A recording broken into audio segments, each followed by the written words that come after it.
Jessica Coleman is the next member of the PCR 11 crew to come in for a chat.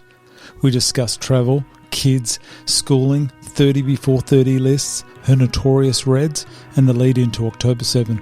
Special thanks to the Clark Electrical Group, major sponsors of Jess, as well as Gobsmacked, Sports Mouthguards and Cablewise, major sponsors of the PCR.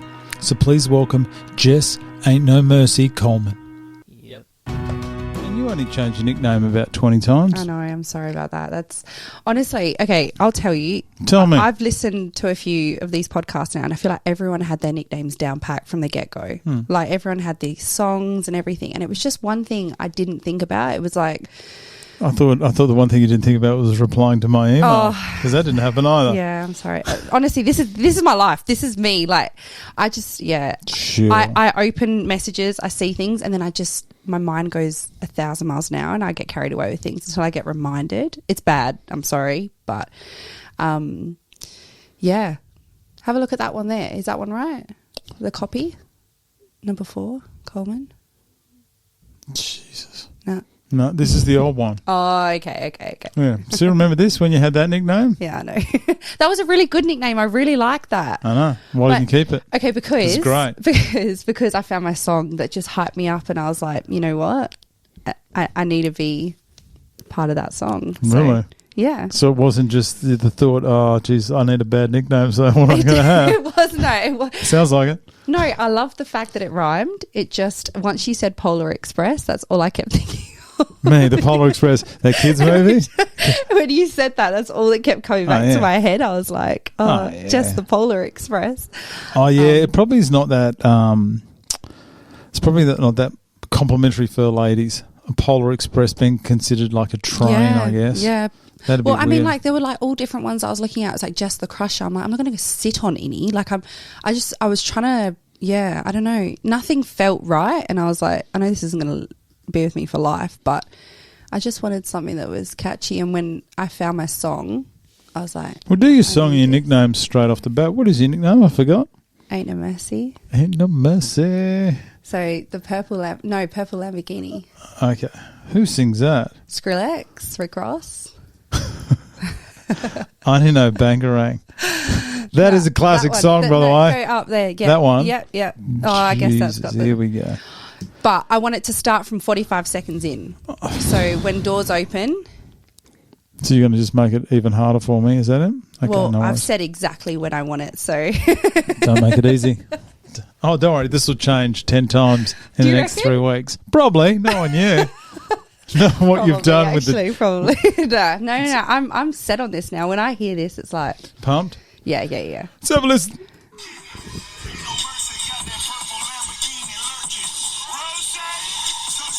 Oh, this isn't where it's supposed to start. It's 45 seconds, Yeah, you I said. know, but this isn't the right one. Where do you want it to start? Pistol on my It's a waist? bit- It's a bit more further than the flood Rolex. Forgive me for my wrongs. Yeah. It's just before this. Here we go. Yeah.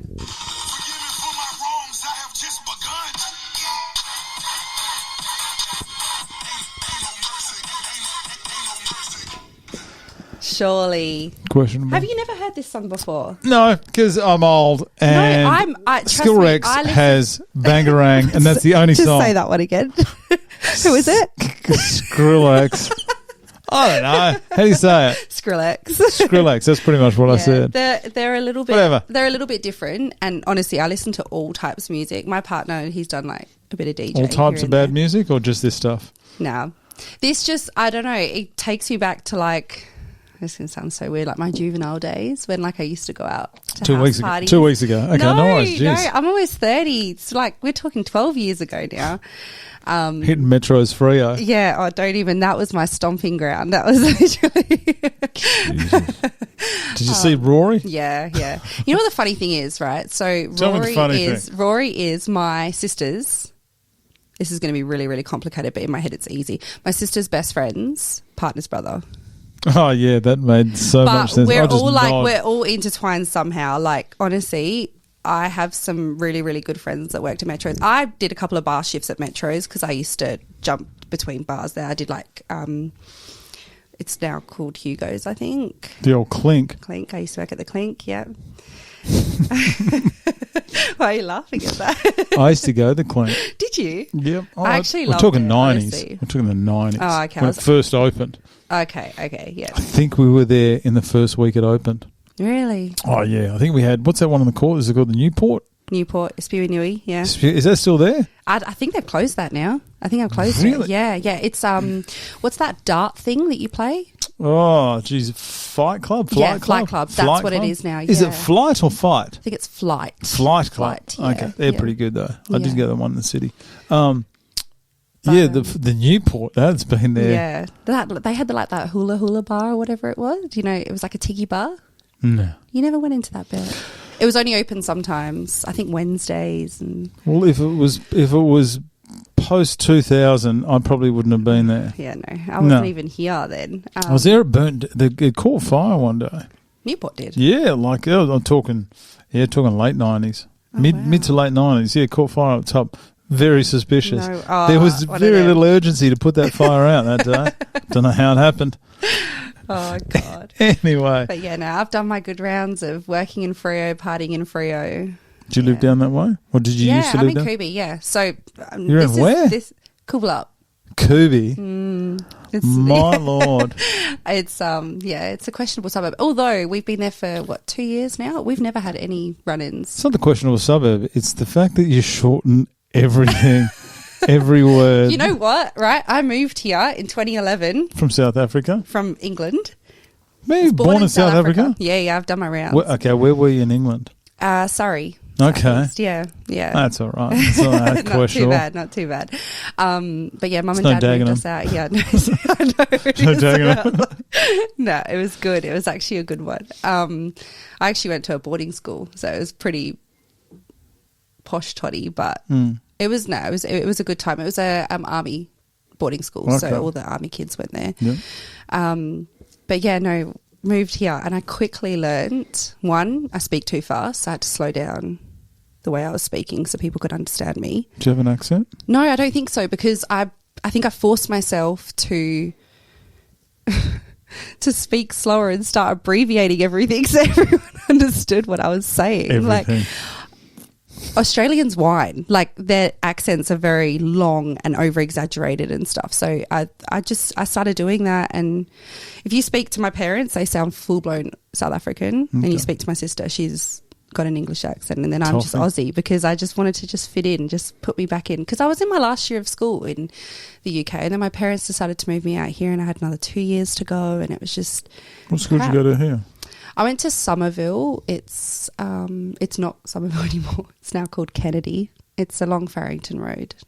Down in Leeming. Murdoch. Yeah, okay. like that way, yeah. Okay. So they combined both. They were like sister schools. They combined it into one big school now. How's so that? It doesn't even exist anymore. It was a good school, don't get me wrong. After all that but controversy or something. it was, honestly, like intra-school carnivals, everything. We used to, like, there used to be fights in the playground.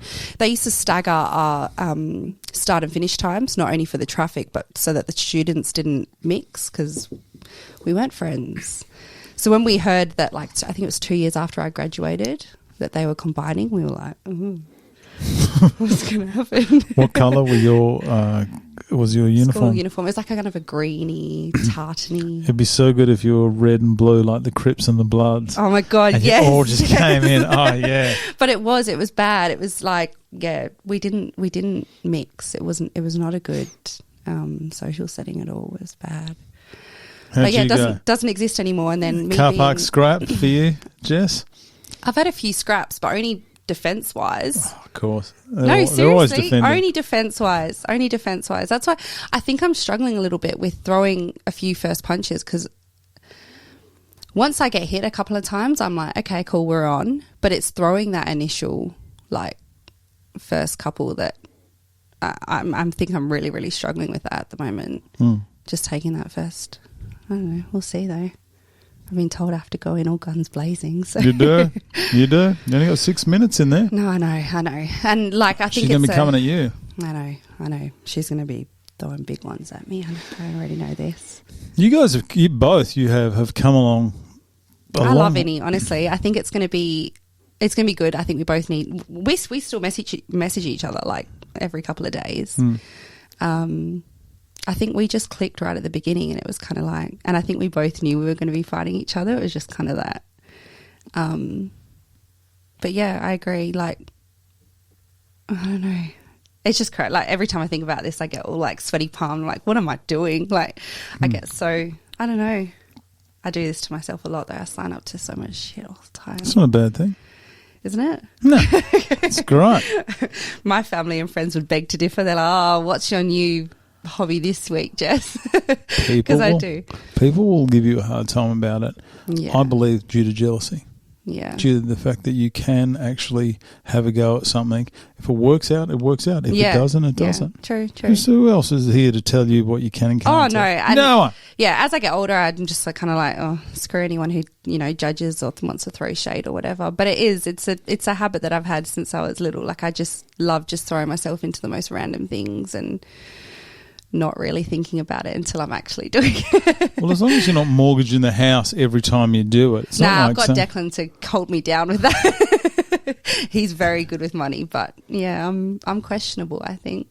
Yeah, but it's not like you're saying, all right, I want to open up a restaurant now and just doing all of that. It's not, you're just doing small things for yourself, which is perfectly fine. Yeah, obviously, there needs to be a financial investment, but doesn't have to be a massive one. Yeah. Oh, no, I saw this Bustleton house and I said, let's buy it. And I made us buy this Bustleton house. Is that block? I saw a block, you guys taking a photo now. No, that was actually our first house. We bought a block when I was 21. So it's been like 9 years ago now, around in PCR Waters. Yeah, PRO. Yeah, but we sold that. We sold that in 2019. Still breaks my heart because we could have made a killing on it now. But hindsight's a beautiful thing, though. Sold it. No, I know. But we sold it. Sat on a bit of cash for a little while. Got a really good opportunity to move into this Cool Up house. It's my partner's. Kubi. Yeah, Kubi house. It's my partner's auntie and uncle's investment property. So we pay peanuts there at the moment in rent. And we were just sitting on a bit of cash waiting for the right thing to come around. Nothing did. We spend a lot of time down in Bustleton. And this house popped up. Yeah, this house popped up, and I was like, let's do it. Like, this is it. We can short-term lease it out. I can go down on my days off. I can clean it if I need to after people stay. And then we did it. We've completely repainted, regutted. We've really done this house, and then as of this weekend, we've got our first people staying in it. So beautiful. Yeah. Do you think that's somewhere where you'll end up? I never feel settled in anywhere that I am. I don't know what it is. Like, I could move to New Zealand tomorrow. I'd be happy to. I think because we've always been upped and moved around our whole life. But Declan's very set. He's got a really, really tight-knit family unit, and they're like my family. And it's amazing because they always look after the kids and do this and that. Dec plays footy for North Freo, so we're all in that kind of realm. So I don't think we will. But when we're down in Busso and Dec's got his car all the time, he's always getting approached by people to do jobs and stuff down there. So it wouldn't be like we can't do it. It would just be because we would lose that, family type side of things. So that is important. Yeah, massively. I have very little family out here. So Dec's family is like my family. And yeah. Where are your family? I'm getting scared that you've got old photos up there. I'm like, oh, God. No, that's all right. Stop looking at my screen. I'll turn it off if you want. Do you want me to do that? No, it's all good. Let's start talking about some of the boxes again. Oh, God. Get me off site. No, both my grandparents are in South Africa still. Yep. Whereabouts? Port Elizabeth. That's where I was born. I'm not sure where that is. It's Eastern Cape. Okay. Yeah. Okay. So that's where I was born, and then we lived in Durban for a little bit, and then moved back to Port Elizabeth. That's where both my grandparents are, and then we moved to... It's quite a nice countryside there as well, I hear. Honestly, we haven't been back. It would be a long time now. The last time we went back to South Africa, we were in the UK, and we moved out here in 2011. Would you move back to the UK? Oh, yeah, in a heartbeat. In a heartbeat. I love the UK. But you know what? It would be like I took Dec there. We went to Europe in 2018, and took him to the UK, showed him my friends, some family that are out there, blah, blah, blah. And he loved it as well. I just love how everything's walking distance. Like, hardly any of my friends have cars because they just public transport it around. The only thing is the weather. Like, I know that absolutely messes people up. Like, it brings a downfall to everyone. You know, everyone's miserable and it's wet and cold. But I love how everything is so close to the UK. And, like, if you want to go to Spain for the weekend or Portugal, you just hop on a plane and go. Whereas here, we're so far from everything. So far from everything. We do a lot of camping and like up and down the coast. So we'll go, like the last couple of years we've gone to Exmouth every January. We go down in that beast I saw outside. Is that a new car? Yeah, no, we've had that since Deck's Business Open 2019. That was like our first, we needed a family car when I had my son. Yeah. So up until then, I think Deck had a Hilux or something and we were camping a lot out of that.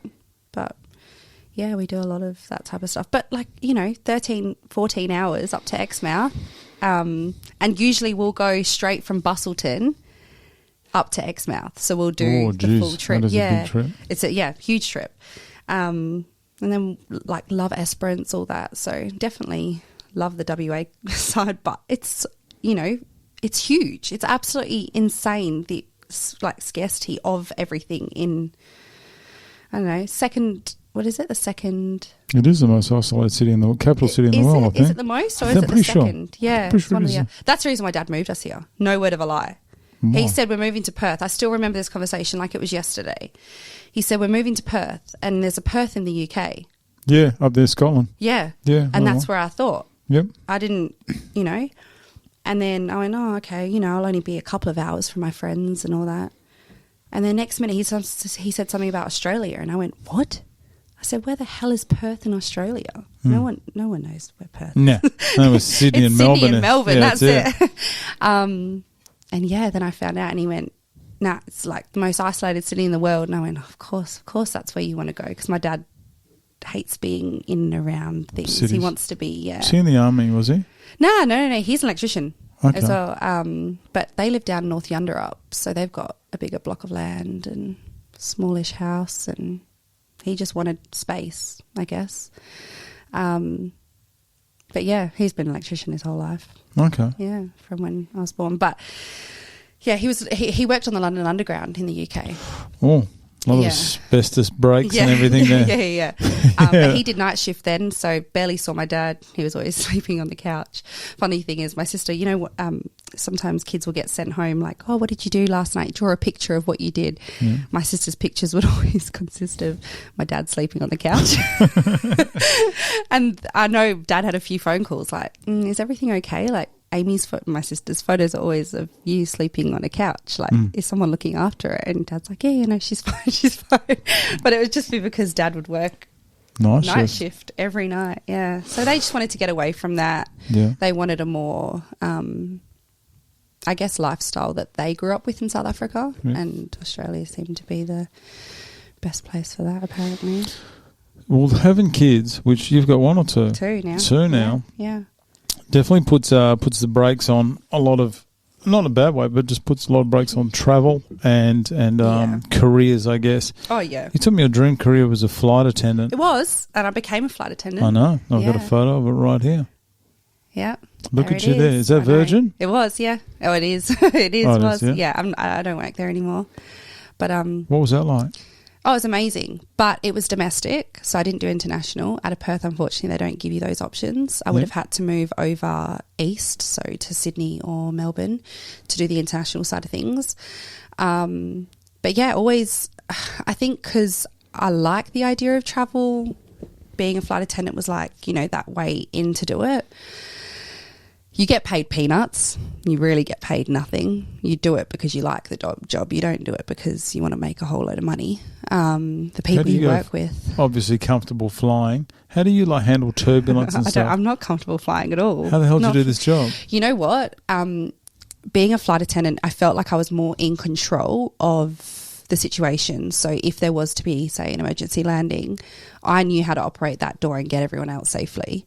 I feel like being a passenger, you're not in control. You don't know what the dings are. You don't know what communication is coming between the captain and yourself and the cabin manager, blah, blah, blah. So being a flight attendant gave me that kind of, I don't want to say power, but just understanding. You know, I understood the emergency dings. I understood the call sound between a captain and a cabin manager, which you don't normally want to hear, you know, so you develop that understanding. You also learn a little bit more how a plane works and how it is up in the sky. And, you know, it just kind of makes you feel a little bit more at ease. Since being a flight attendant now and then being on a plane afterwards, I get the sweaty palms, the like tight grip hands and everything, because you don't have that control. Even though a lot of the planes that I've gone on since being a flight attendant, I would know how to operate a door if we needed to get out.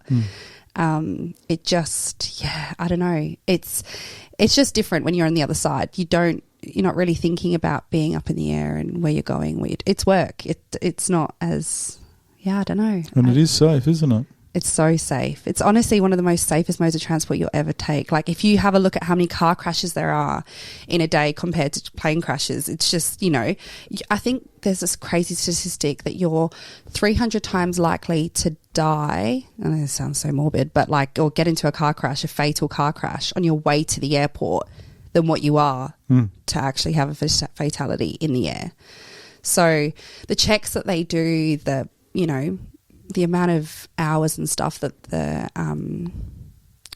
pilots and stuff need is just insane. So definitely feel safe. But yeah, I actually fell pregnant with my son when I was a flight attendant, and then COVID hit, and then I took a redundancy. So it all kind of happened in the right way. Like I don't want to be the whole, it was meant to be, but you know, it definitely fell in the right steps. But I would have loved to do something international. Like I would have loved to do even the long haul, like Perth to London flights with Qantas. I would have freaking frothed that. Like really? That. Yeah. I've got one of those coming up in November. That's how I actually went. I went from Perth to Rome not long ago. One way? One way. As in not one way, as in non-stop? Direct, yeah. How was it? It wasn't bad at all. I actually didn't mind it. I chose to be on the aisle seat. There were two people next to me. Went to Croatia. I did a little girls trip not long ago, just by myself. Decided to. And who looked at the? Declan. For the first time, he had both the kids for 12 days. Yeah. Decided I needed something for me. That was just before this all started, actually. Kind of had a bit of I need something for me. And yeah, he looked after the kids. But yeah, it wasn't too bad. I sat in the aisle, so I was up and down quite a bit. It's one thing, flight attendants don't like you walking up and down the aisles.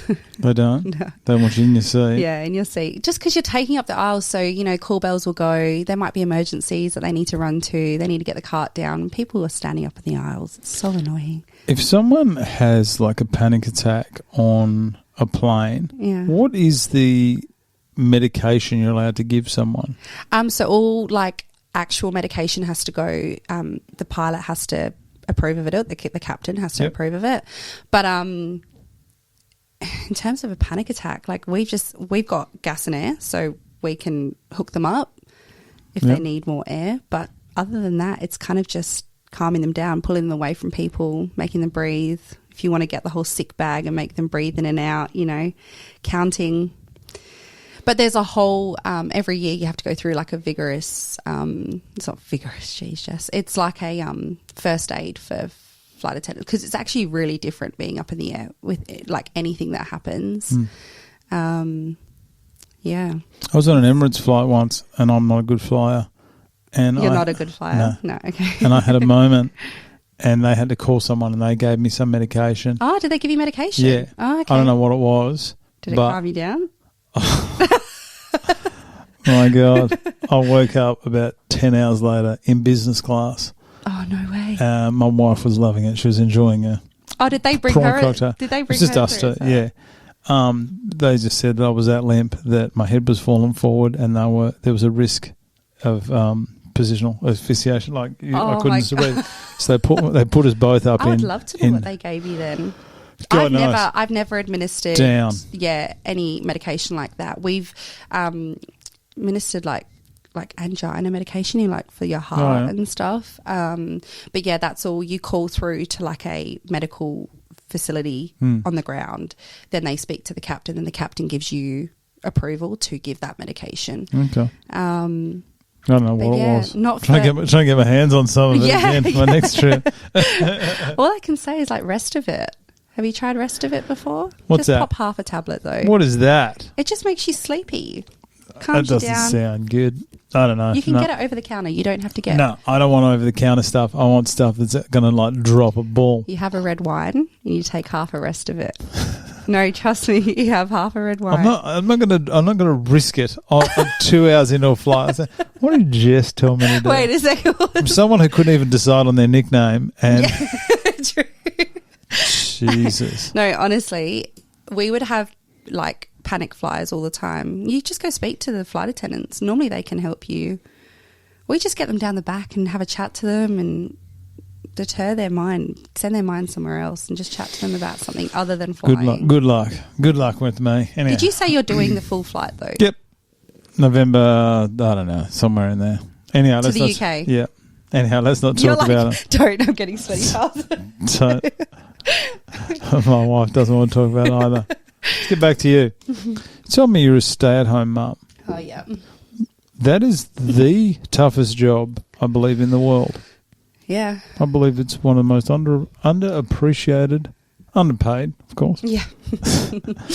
jobs. Yeah. I think when everyone had to homeschool for 2 weeks, I think a lot of people realised what it's like, especially with kids prior to school. Yeah, yeah. I think a lot of people use school as just a way just to get rid of their kids for a little bit, and it just works. And I can see how, but honestly, I didn't realise. Like, I feel lucky enough to be able to have, Dec going to work and me being able to stay home with my kids. I'm so appreciative of that. But at the same time, it's like, I feel like when I agreed to do that, I didn't realise how much it would entail, how exhausting it would be day in, day out. You don't get a lunch break. You don't get a holiday. You don't get, anything. It's relentless. Yeah, yeah. And, the social side of things, speaking to a 3 and a 1-year-old all day, not having that communication side of things. Sometimes I feel so sorry for Dec when he gets home because I'm just like, blah, blah, blah, blah, I just want to speak to him and I want some sort of conversation back because I'm not getting that all day from my kids. Even that side of things, just that adult conversation, like not listening to freaking Coco Melon all day. Like, it just, honestly, what about Paw Patrol? Yeah, actually he's loving that at the moment. But yeah, I think that was the biggest thing, not realising right at the beginning how much it would use up of my every part of my energy, mental, physical, and you wake up in the morning and let's go again. It's just, it's completely just round and round in circles. But I wouldn't have it any other way. It's just like, like I don't want anyone else having my kids. I want to be able to look after my kids. But yeah, it's just that constant. And not that you should ever do anything for appreciation, but your kids can't show you appreciation. Like they don't know that they don't know any better. It's just kind of that.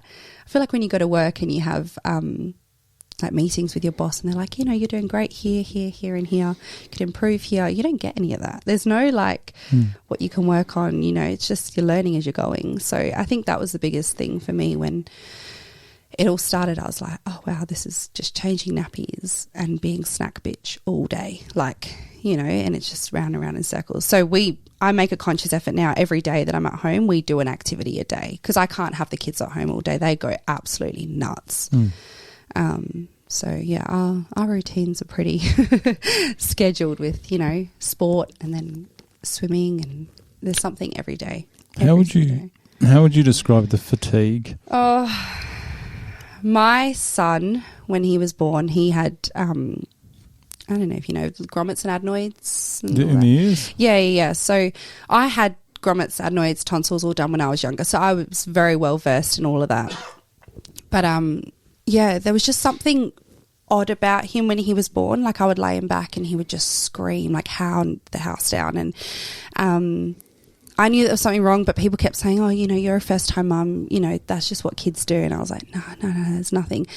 There's something. And when he got to 8 months, we ended up getting an ENT appointment for him and found out he had really, really bad fluid and stuff in his ears. So he had his first operation when he was 8 months old. He had adenoids removed, grommets put in. And then for about a week or two, he was a different kid. Now, when I say different kid, I mean prior to that, he would wake up every 45 minutes. There would be no longer sleep than 45 minutes. So I was a walking, talking zombie. Like, I was not functional at all. And then for like a couple of weeks after his grommets, he was only waking like twice a night, which was a huge change. And then he just went back into the same thing again of only sleeping for 45 minutes to an hour. And I would fall asleep with him on my chest, like on the chair, wake up, he'd be screaming, and then he'd fall asleep. Like, it was just this constant merry-go-round. Anyway, 18 months, we got his grommets redone because they'd actually fallen out. And he didn't sleep through the night until he was, I was 34 weeks pregnant with my second. That was the first time in 2.5 years that he'd slept through the night. So I was, still kind of am, but like just so sleep deprived. I was not functional in any way, shape or form. Like there was, you know that tiredness where you feel drunk? That's how I felt day in, day out for 2.5 years. You're just a zombie, aren't you? Oh yeah, absolute zombie. And the hard thing was I had him in COVID, so we didn't have family, friends, anything that could come help us for 4 months. A lot of my family didn't even meet him until he was like 3 months old. So, yeah, had no help for the first couple of months, and I just thought it was just normal. So it was a bit of a whirlwind, and going for the second, I was like, oh, I can't have another non-sleeper. I can't do this again. Like I've only just started feeling, like a normal person. But yeah, my little girl, she's a much better sleeper. She still wakes once, twice in the night, but I can do that. Once, twice in the night's fine, opposed to 45 minutes. So non-stop. So yeah, everyone says, oh, will you go for a third? I'm like, oh, I feel like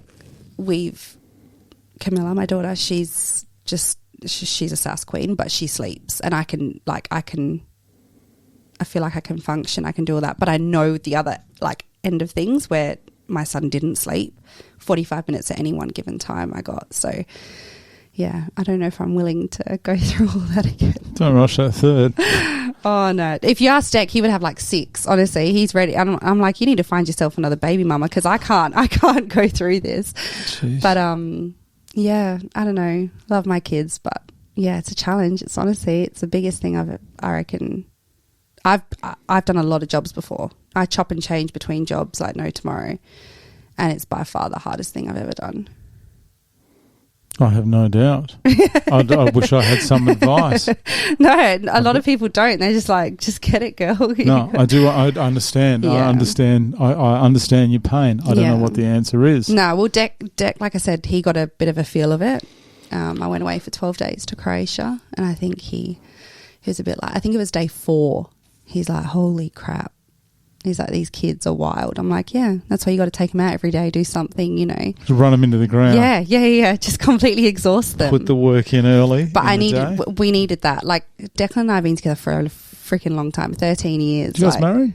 We're engaged. Okay. We got engaged in 2018, and then had planned to get married, and then Albie came, and then Camilla came, and COVID happened, and just all kind of went out the window. But still going to do it. Just your guess is as good as mine when it happens.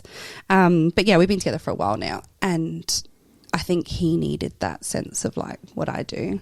I know how hard he works. I see it. He comes home, doesn't stop as well, but I don't think he realises how much goes into running a household, I think. But yeah. If you do get, I'm my only advice here, and I'm actually, it's not even my advice, it's someone else's I'm about to give you, is the Trent Peterson was in here yesterday, and a lot of people, over the years, a lot of people have said a lot of things to me, thrown out advice, and 99% of it hasn't stuck. He said something yesterday, and it has been on my mind for nearly 24 hours, and it'll probably be here for another 24 hours. He said that with your kids, you got to realise you've got about 10 to 15 Christmases with them, and that's it. Yeah. And for some reason, when he said that, it's just hit a nerve, and I've just thought that in itself is enough for me to change the way that I do things, especially with my kids. I mean, I work, but I'm lucky. My roster allows me to be home a lot, but getting a second job, which I've been humming and hawing about, to do another 30 hours a week for money, I was like, nah, that's not for me. Yeah. And you will go back. I think every parent with teenage kids will go back, and it's hard. But they say if we could go back and have the kids at that age, the age that your kids are now, we do it in a split second. Yeah. Yeah. Oh, I hear this. They just get massive so quick. Yeah. And they start to smell. You know, if a kid pees or poos or something, it's all cute. Oh, that's fine. A 12-year-old to get out of here. Disgusting. What's wrong with you? Yeah, no.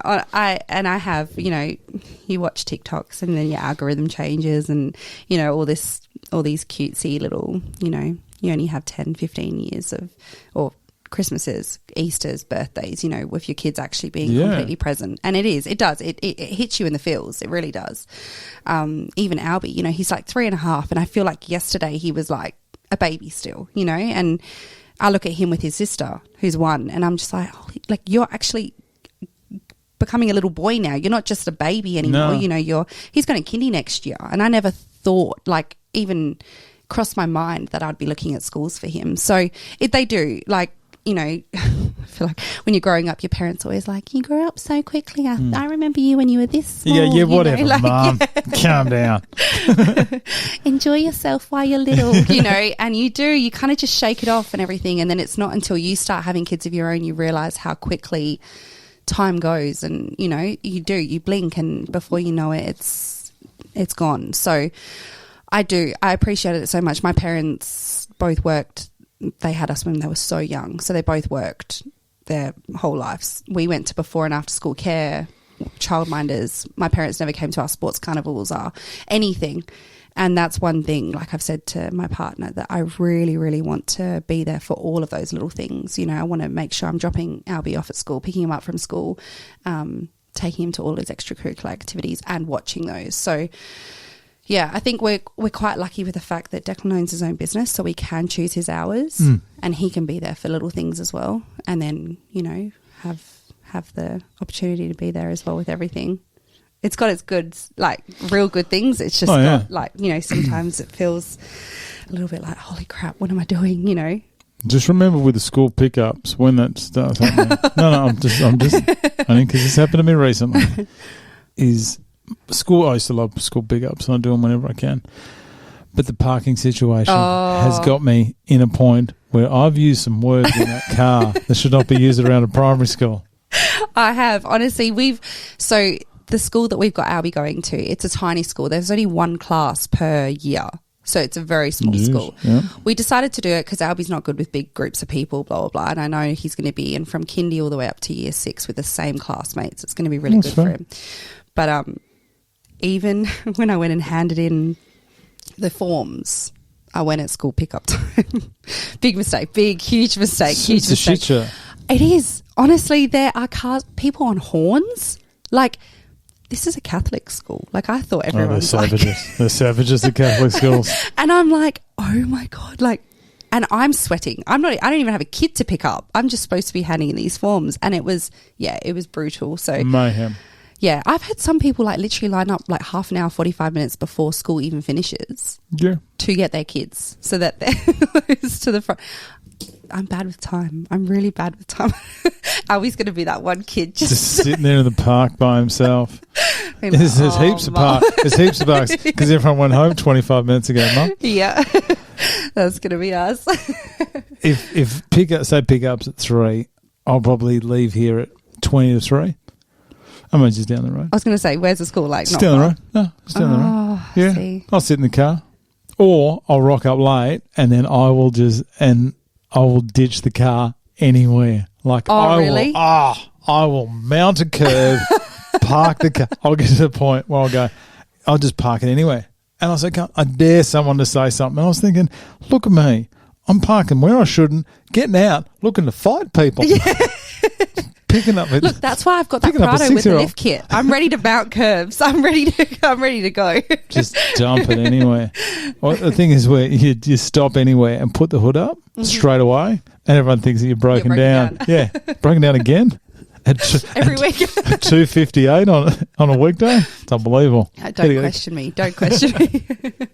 Yeah, no, I'm ready for it. Oh, next stage. Jesus. What were we even talking about? I did have some photos here of you. This one here, I got to go on. It's an old one. When Firstly, I say old photo. the only reason I say this. So old. I know. 2010. What? Tell me, like, what horrible camera was used for this? Do you know what that? Tell do me. you remember those Samsungs that flipped up and you had the keyboard? Oh, Jesus. That's what that would have been, I reckon. Oh, my God. Look at this. My God, that is madness. I'm Absolute still madness. friends with a lot of those girls, funnily enough. None of them are coming, but Do you know why I love this era of phones? Right? Oh, my God, how bad is that? I've never seen that on the Just say this was me. Just say that was me there. Yeah. And someone goes, Brad, what were you doing in the spa with all those people? I say, that's not me. I don't know what you're talking about. Tell me, honestly. Oh, my not God. That one. I'm not looking at that one. That's why I went that way. Honestly, who can you honestly recognise any of this? You could still say that's not you. Yeah, you could. That was the beauty. I know. This is before, even before. This is 2010. This is only 13 years ago, and this is the kind of garbage that these phones were giving us. I know, and we thought they were good. We thought that was brilliant. No, it's questionable. Oh, I think I thought that was brilliant. Look at me, only one in blue. Oh, that's funny, actually. I'm Red Team, but I'm the only one in blue in there. Nice to see you being difficult there. That's my family, though. No. All right. 30 before 30 list. Oh, yeah. This is from the email that you sent me last night that you've only had for 6 weeks. Just you should organise something for the boxing. What is this 30 for 30? Because all I know is 30 for 30 is a show on ESPN, which is wonderful, by the way. Everyone check it out. But what's your 30? It's just about documentaries, mainly about NBA. But anyway. Oh, okay. Tell me about your 30 before 30. I did a list back in 20. It's on my phone somewhere. But I did a list back in 20. It would have been 2016. So what's that? 6-7 years ago now. 2015 is 8 years ago. Okay, 8 years ago. Jeez. So I was. You're not a maths teacher here, are you? No, Jeez. I was 21, right? Imagine your kids, Mum, can you help me with maths? No. Which I'm is cooking. funny because I do all the accounts for Deck's business. Really? Yeah. Wonder why the ATOs at your house. Deck, we made $8 billion profit this year. What are you talking about? I've only done 2 jobs. Oh, don't. 'Cause you'll start looking at these. Jessica Coleman accounting. Cook the books. Look at your chef. You got a set of books here. This is the one we give to the government. This is what we really talk. Oh, sorry. Our little ATM swiper thing isn't working. Everything's cash. It's questionable. Honestly. Oh, God. Oh, tradies. He's going to start looking Love at a cashy. What's a cashy? What's a cashy? Cashy is free money is what cashy is. But ask Glenn Austin. Yeah, that's where I was going with that. That's where I was going with that. He's like, okay, cut that out. Don't, because I'll forget to take that out. No, let's go. Okay. So 30 before my 30 before 30. It's funny. Okay, so Deck just turned 30. So I had this list in my phone. I did like a 30 presents before he turned 30. Like it was kind of 30 presents. Yeah, it was kind of like an advent calendar counting down to his 30th birthday. Yes. If that makes any sense, right? So when I typed in my notes, what do you have? Apple or Android? Apple. Oh, okay, Apple. So I typed in my notes, 30, and it came up with my 30 before 30 list, and I was like, what the hell? I don't remember writing this at all. And I clicked on it. I'll get it up. I clicked on it, and I was like, let's have a look at this. It was a list I wrote back in 2015. And it was just kind of like a bucket list, you know. It was one of those items talking into the microphone. And not sorry. Sorry. A bucket list. It was a bucket list. So that's what I thought it was going to be. Yeah. 30 things that I wanted to do before I was 30, and you know, you get that whole you've heard of it, the manifestation. Write things down. It kind of sits in the universe. Universe will deliver. Blah blah blah. So I did this 30 things before 30, and I had a look at it, and I reckon I haven't ticked it, but I've done like 28 things out of this 30 list without even realizing that I've done it. And I'm not someone who follows through with things ever. It's kind of a bad thing of me. But like one of the things is hit me with this list, Jess. Okay. All right. So we've got try a new sport. What sport? Boxing. Look at that. Right. I'm not 30 yet either. How old are you? I'm 29. She's hanging on to those 20s, aren't you? Yeah, of course I am. Wouldn't everyone? Keep saying it to yourself. Not 30, people. Or you 30. Not 30 yet. Yeah, not my 30s. No. You're the type of person that it'll be your birthday. I will say. I'm in that mood. I'm in that mood today. You're ready. You're going to go. It's going to be, when is your birthday? What day? May next year. I've still got another. Okay, well, it's May every year, isn't it? Not next year. Just say it's May 5th. Second, actually. Second. Yeah. Could have just told me that at the start. It would have made this conversation a lot quicker. Anyway, it'll get to May 2nd. It'll be your birthday. And you'll go, nah, I'm not 30 until 3:14 p.m. or something. You'll still the time milk. I was born. Yeah, you still milk the morning. Oh, yeah. Yeah, of course. Anyway, keep going. Anyway, so. I'm really enjoying this, as you can tell. It's absolutely over the moon you came in today. Jeez. So we've got, do something that scares me. What's Again, that? boxing. I'm terrified. Like okay, that's bad. Hang on. Don't add that because I don't want any thinking I'm terrified. I'm going to put that in. Just before we go on, is out of these 28 things, is boxing the answer to all of them? 'Cause that's what it sounds like. And no, that's not it's the like same. the answer to like three of them. I've done nothing. Now I'm doing boxing. There we it's go. It's like, yeah, it Achieved fills so it all much. out. No, it does cover two things. Yeah, two things. Yeah. Oh, first two. Coincidence. Yeah. Let's go. What do we got next? So we've got, this is one I haven't done.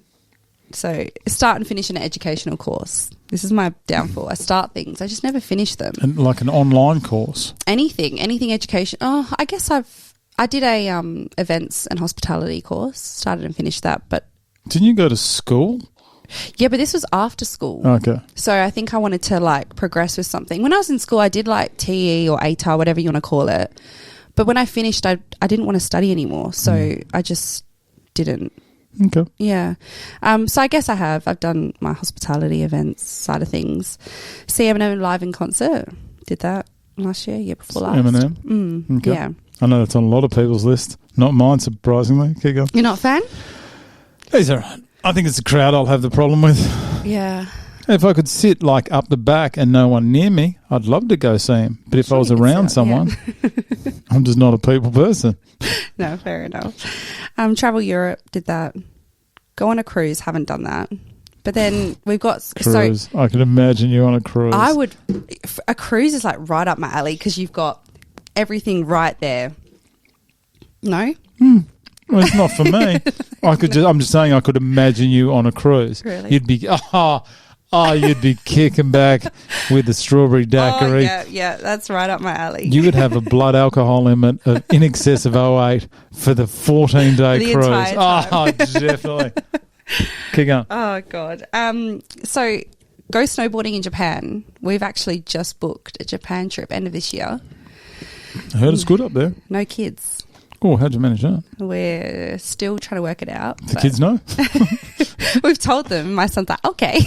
You need one of those feeders, like, and the water bottle upside down, so just drinks it like a guinea pig feeder. I know. That would actually be, yeah. Imagine that. Oh, imagine how much trouble you get in. Imagine, yeah, we wouldn't see our kids ever again. You just put paper down, put the heater on, and that's it. Nude. Oh God, that would be a disaster. No, we haven't. We're going for 12 days, but it is over New Year's, so we've got to still sort it out between parents, grandparents, all that kind of stuff. Yeah. We'll do it. We were supposed to actually go the year I had Albie. We were supposed to do Japan then. Found out I was pregnant. Japan was off the table, so yeah, we're now doing it. No. I used to snowboard a lot when I was in the UK. We used to go to Austria. So I'm just picking up all these names you're dropping. Sorry, keep going. What names? What names? Nothing. Keep going. All right. So we've got go snowboard. So go on a girls trip abroad. So I've just done that. I just went with my girlfriends to Croatia.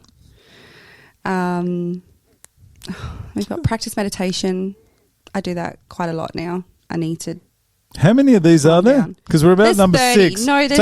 I'm just. Fly through. Hit me. Okay, get a pedal 2. Got 2. Get a what? Get a pedal 2. I think you said a pedal. I was going to say, what the hell's a pedal? No. We got 2 dogs now. 2 dogs. Acquire a taste for red wine. Definitely done that. Love my red wine. I don't doubt that one bit. Buy another house, done that. See amazing animals in the wild. Haven't really done that, but yeah. Volunteer for something I'm passionate in. I've done a couple of volunteer work, so happy with that.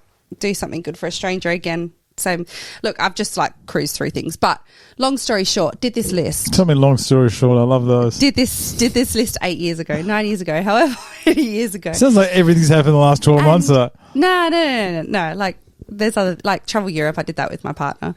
But yeah, I don't know. I saw it and I was like, oh wow, like maybe if I do another list, 40 before I turn 40. And just keep it in my phone, in the back of my head. Keep it in there. See if it comes true. Like, look at it again in another 10 years. And do see a podcast. Yeah. I'll come on another podcast with you in 10 years' time, Brad. There's some bitter old man. I rock up late and I piss him off in the first 10 minutes and it takes me an hour to recover. It wasn't me. That wasn't me that said that. You brought the stuff up and it got under my skin. Anyway. But yeah, so my 30 before the 30 list, I was just pretty pleased with myself that, yeah, obviously put it out into the universe, something happened, or it was something that was inevitably going to happen. So what are the 3 that you have to do prior to May 2nd? Because that is your birthday every year, apparently. Well, obviously one of them is Japan, snowboarding in Japan. What was the other one that I'm definitely doing? I'll tell you now. One thing I haven't done that I'd really like to do. In there, just one thing I'd like up. to do is fire a gun. You can go to like the gun places, can't you? Here in Belmont, Lone Rangers. Is that what it is? Yeah, yeah. See, I'd love to do something like that. So that's one thing. Questionable look on safety there, but that's fine. Questionable. But yeah, I don't know, things like that. But I reckon I've done a good 80%, 90% of everything. Can't just go like to a farm or something, get a shotgun, have a... Tell me where I can go. It would just be another thing that everyone would be like, oh, Jess. Because I'll say to everyone, hey, guys, who wants to come fire a gun with me? And my friends will be like, what? I don't know. Ask Ronnie. He's got some questionable mates. Noted. He's a good man, Ronnie. I'm glad he's back. Yeah, no. All right. Should we get into this PCR? Oh, sure. Sure. It's 11:30. Oh, yeah. Let's do it. Yeah. I'm going to try on my dresses today. Your what? The dresses for the night. Oh, okay. Oh, I don't know. That's what else I'm doing today. Oh, okay. Well, what time? 11:30? All right, let's wrap it up. don't have a time. So. What, are you hiring a dress? What a girl is. Do girls actually hire a dress? Is that something? Yeah, because they're so expensive. Dresses are so expensive. So even to hire a dress, you're looking at about $100-$150. Really? For a 2-3 day hire, yeah. Where are you? Why would you want it for 3 days? Well, you get it like on the Friday, return it on the Monday. I'm not going to wear it every single night. $150, I would. I'd shower in the damn thing. I was just about to say you'd get in that bath with that dress on. So good luck. I get that bond back. Where were we? Let's get on to your stuff here. Yeah. What were we even talking about there? Something about your dresses? Yeah. No, I'm going to try my dresses. So. Okay. Where are you going? I'm going to try that Dress by Jess. Ah, great work. Jess by Jess, 15% discount or something. Yep. She sounds fine. I've talked to her on the phone and spoken to her on the phone. She sounded delightful. I've gone to her place when she was doing it out of her house. And her mum helped her with it and stuff like that. Now she's got this whole big shop, I think. Really? Where is it? Probably should know. Osborne Park. Probably should know. I put the ads up. Yeah, Osborne Park. So it's a whole thing and you don't need to book an appointment. It's just you walk in. Just waltz in. Try dresses. Yeah. Dressed by Jess in Aussie Park. Yeah. Look it up. I'm not sure where it is. I'm sure there's a link on our social media. Whoever's doing that. There is. Whoever's doing that nowadays. It's on there. That's all point. Tell me about Clark Electrical Group. All right. Your major sponsor for 20 days from now. I don't know how many days from 16. now. 16 days from now. Tell me. Yeah, okay. So Clark Electrical Group, Declan, my partner, is the owner, director, electrician for it. He opened it in 2019. And it was, I guess, a way for him to start to get like a bit of a control on his work-life balance type of thing. Still questionable if that is a thing, but he owns his own company, so it's a small family-run business. It's him and 3 other employees, I guess 4 if you want to include me. You did the accounts. Maths. Maths. Yeah, well, I mean... ATO. ATO, anyone who works for the ATO that tunes into this, go They're over some be books. Like, ping, ping, ping. They just type in, computer blows up. Red. Yeah, no. Yeah, so look, he does freaking well for himself. He's got a couple of vehicles, does electrical work, residential maintenance. Tradies are just in this booming period. Honestly, he is so busy, like constantly trying to catch up, constantly trying to finish things, and then he's got people calling him left, right and centre. He's got a couple of big contracts, and he tries to keep them happy, but then also you want to keep the small people happy, you know, the little small no, let's go change your light bulb type thing, you know. So yeah, he's doing really well for himself. I'm super proud of him. Good on him. Yeah, living the dream at the moment, just still trying to find that work-life balance. He doesn't know how to say no to people. So tempting, isn't it? Yeah. He's very money driven, which is good because you're very spending driven. That's exactly why. Yeah, I know. Don't work. And that's why we work so great together. I can imagine how encouraging you are.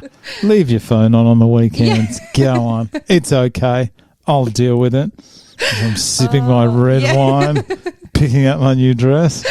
But yeah, no, he's we're slowly starting to find that, I think, as well, because he's seen how quickly the kids are growing up. He doesn't want to miss out on so much of that. So very, very small run. We'd love to.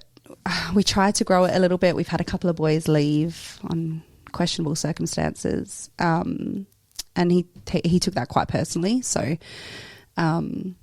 yeah, I think we're just going to scale it back a little bit, take it back to basics, just him and a couple of boys.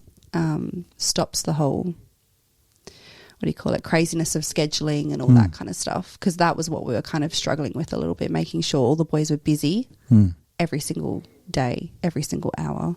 But yeah, super proud of him. It's been around 4 years? It's coming up 5, so... It's a real art to be able to run your own business.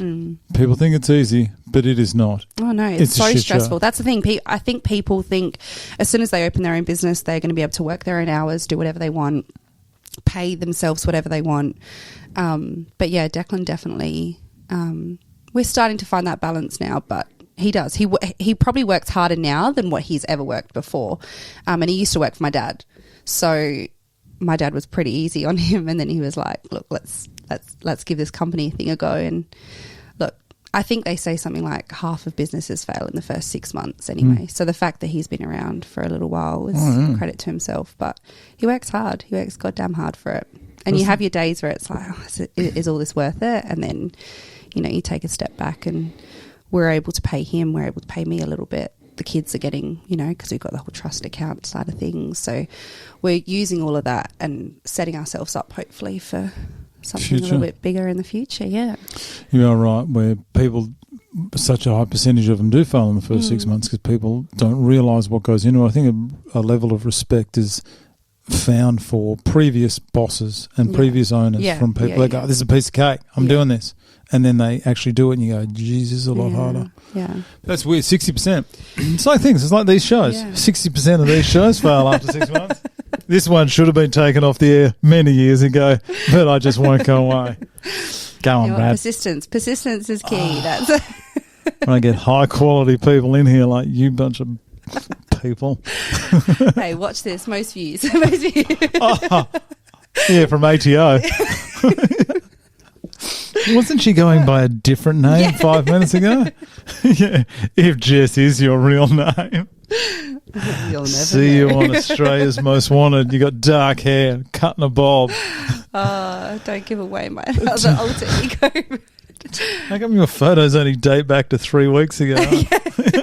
No idea. Absolutely no idea. Tell me why you applied to do this. Oh, okay. Besides coming in here and spending 3 hours with me. God. Yeah. It's been fun. It's been a highlight for most people. No, honestly, I, like I've said multiple times, I'm someone who just kind of does things on a whim. I was doing a bit of boxing prior, like exercise-wise. Whereabouts? I go to Control Pilates and Fitness. It's I want to say Hilton. It's along Carrington Road. Okay. Down that way, south. Beautiful people there, and the trainers are lovely. And this popped up, I think, on one of my, I want to say it was like popped up on Instagram, but I do know someone who did this before. Who's that? John Scherzer. Oh, big boy. Yeah. So he's a big Red boy. Team as well. Yeah. That's right. I think I grabbed you on day one. And asked you about that. Yeah. He's the one that was supposed to be guest commentator for Fight 6, I believe, at last PCR. I didn't know this. Yeah, it all comes in there, and I look over. Oh, Scherzer's not there. Someone forgot to tell him. Wasn't his fault. Oh, okay. Someone forgot to tell him. I've got all his lists, all his questions, everything ready, and he didn't rock up. And I could see him over the other side of the room. Just having a few so he drinks. was there, like, to enjoy the night. Pretty sure he was there. Yeah, I'm sure I saw him. He's hard to miss. Yeah. He's a good man. Very well spoken. Yeah. That's what impressed me. When I was talking to him and I heard him being interviewed by one of the girls, I thought, this man is very well spoken. He plays footy with Declan, my partner. Oh, okay. So, and we've got a very, very tight-knit friendship group. We're all kind of, I don't want to say intertwined with each other because that sounds so incestuous, but you know, like Jesus, sounds like it's on this 30 before 30 list. Jeez. No, we're all good. We are all really good friends. Sounds some sounds that someone installed a hot tub. Next thing we know, no, none of those. No, but yeah, he did it. And I sent a message to two of my friends that we do boxing with. And I said, hey, do you girls want to do PCR with me? And they went, absolutely not. Like, you will not catch us dead doing this. Yep. And I went, I'm thinking about applying. And they just went, ha, ha, ha. And then, decided I'd give John a call and say, what did you think? Like, what do you reckon? And he said, it was the best thing I've ever done. Honestly, like, he enjoyed it so much.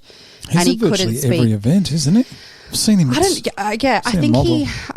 he did it, and then I know he definitely sponsored someone afterwards who did it. He presented the belt, I think. Was it a PCR 8? 8, I think. I'm sure I saw him in the ring. Yeah, he probably did because he's got his own company. He's a locksmith. So he, so he. What's the name of his business? Oh my God. I've had a complete mind blank. Close friends, obviously. Keep going. No, I've had I keep thinking Invincible, but that's Vince. I don't know why I keep thinking that. Where's that bucket hat? Right there. Invincible. Thanks. I was going to wear that today. Oh my God, what scares this thing now? Locking. Oh my God, I had a mind blank. Absolute mind blank. Keep going. I'll look it up. Yeah. But yeah, so he was like, yeah, just do it. You won't regret it. And yeah, signed up. I think he might have had a chat to Glenn. I don't know. That one. SG. Yeah. There we go. Yep. And Johnny Scherzer. Yeah. No. Well, that's him at one of the events. There is.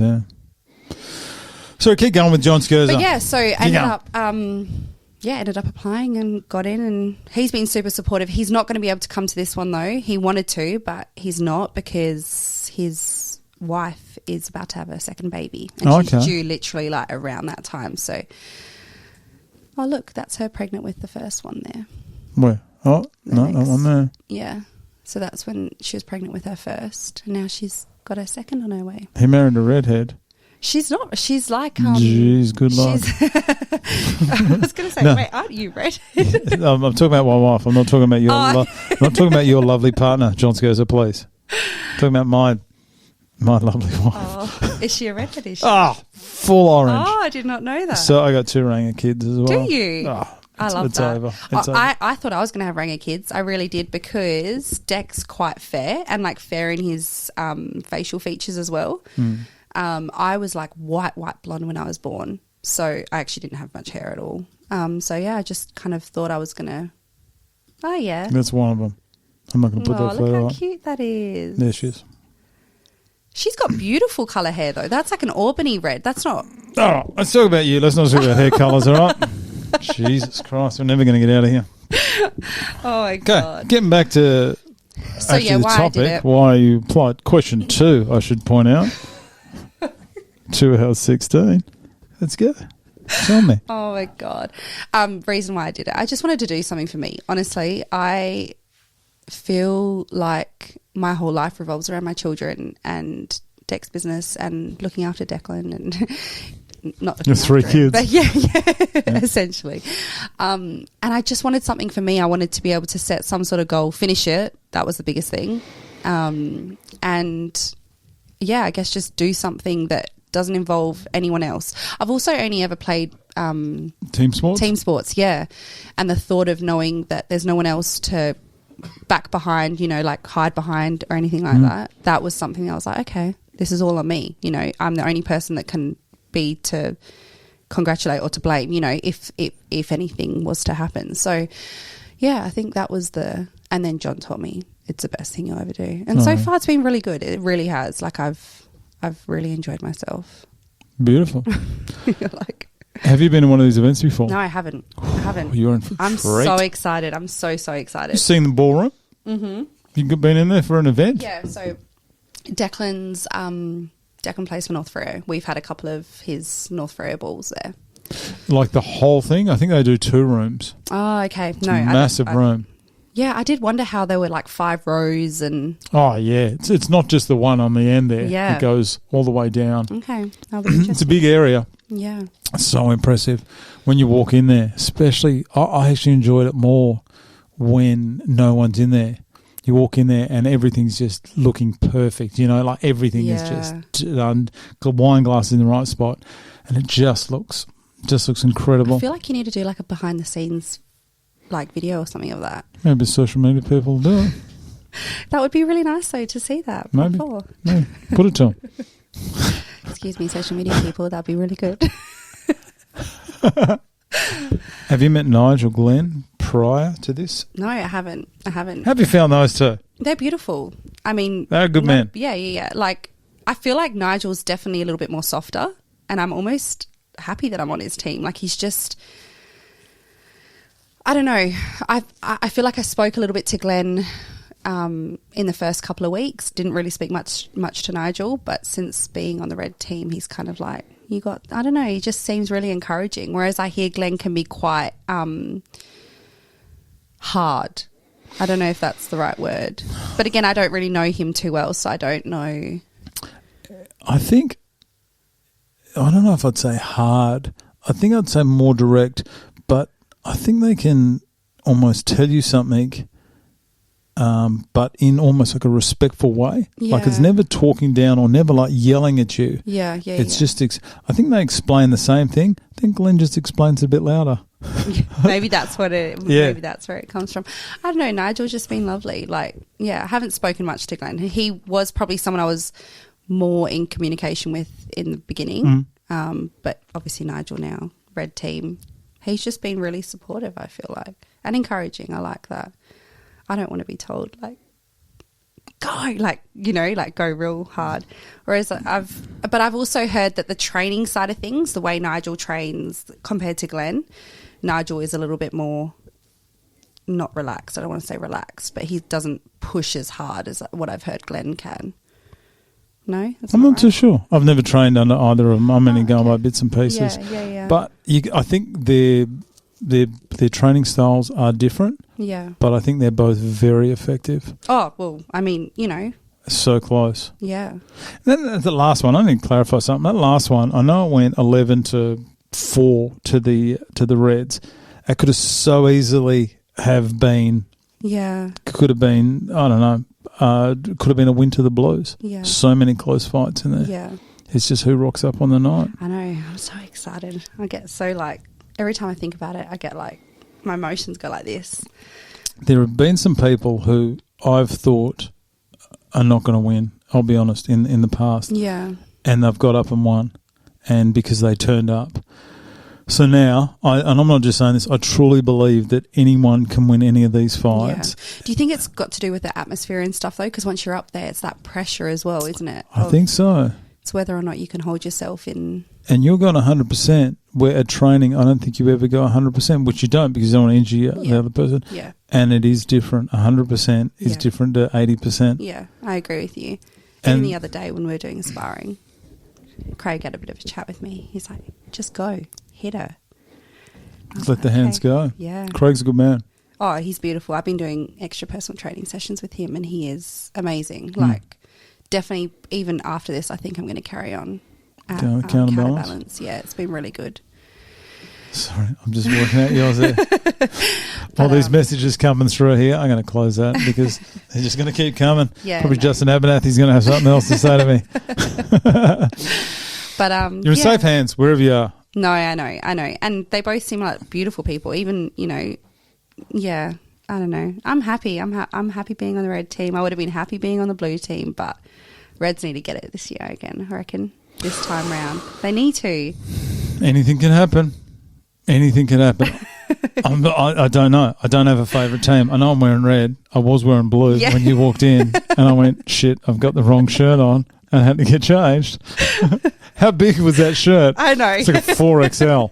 I genuinely, for a second, thought it was because you'd lost a whole lot of weight. That's what I was thinking. No. You were like, no. I'll be honest, I think that was, it wasn't even Brezzy's shirt. It was someone from about 2 PCRs ago. Oh, okay. And I had that, and Craig gave me that. I said, man, I need 2 shirts. And he just found these old 2. I came back here, soaked them in Dettol for about 3 days because they haven't been washed. Oh. And I went, okay, I'm going to put these on briefly. Anyway, this one fits me a bit better. Yeah, it looks way better on you, I reckon. Thanks. The blue one did. Thanks, I know. I look awesome. Tell me, you're off the alcohol? I have been, actually. For how long? It's been a bit hard. It's been pretty much since the start. I did have one night, though. I had a hens party, but even still then, I think I had like 4 drinks, and I was just doing the vodka lime sodas because I was like, I don't want to be sore tomorrow. I've done longer. I've done 2 pregnancies of no alcohol, but yeah, pretty much since the start, I was like, you know what, we need to kind of put all social things aside. And have your mates been good with that? They have, but they'll still pour me a drink and be like, come on, Jess, you got this. Because I'm the Prosecco queen. I will Prosecco is my... This is going to show you how unfamiliar I am with a lot of alcohols. What is Prosecco? It's like a sparkling white. So it's like a carbonated white wine. So someone's got wine, put it in a soda stream, put in one of these soda stream bottles and gone, yeah, let's double the price of this bad boy. Isn't that champagne? Yeah, but champagne, yes, if you want to say yes, but you can't technically use that unless it's from Champagne, which is in France. They've trademarked that name now. So Prosecco is champagne. If you want a lawsuit on you, then yes, you can. Since we already got the ATO on to us. Yeah, so it is. Essentially it is, but they've trademarked it, so nothing carbonated white wine can be called champagne unless it's made in Champagne, which is a region of France. So is Prosecco a brand? No, it's a form of wine. Is it? Yeah. I thought it was like a brand. No. Okay. No, it's a form of wine. So it's a sparkling white. Every female listening to this, I know they're going to be banging their head. What is wrong with this guy? What is wrong with this idiot? Yeah, I don't know. It's a dry sparkling white. Champagne. Just say it's champagne. Okay, champagne. Security. I just hope that they've got a lot of Prosecco. Take a number. There's all those docket things. There's the ATO out the front taking it. IP Australia. We're going to open that door. They're all going to be standing there ready to go. Someone knocks on that door. We're jumping out that window. Let's go. But yeah, that's probably my favourite. I like a good red, but a weak red. So I like my Pinot Noir?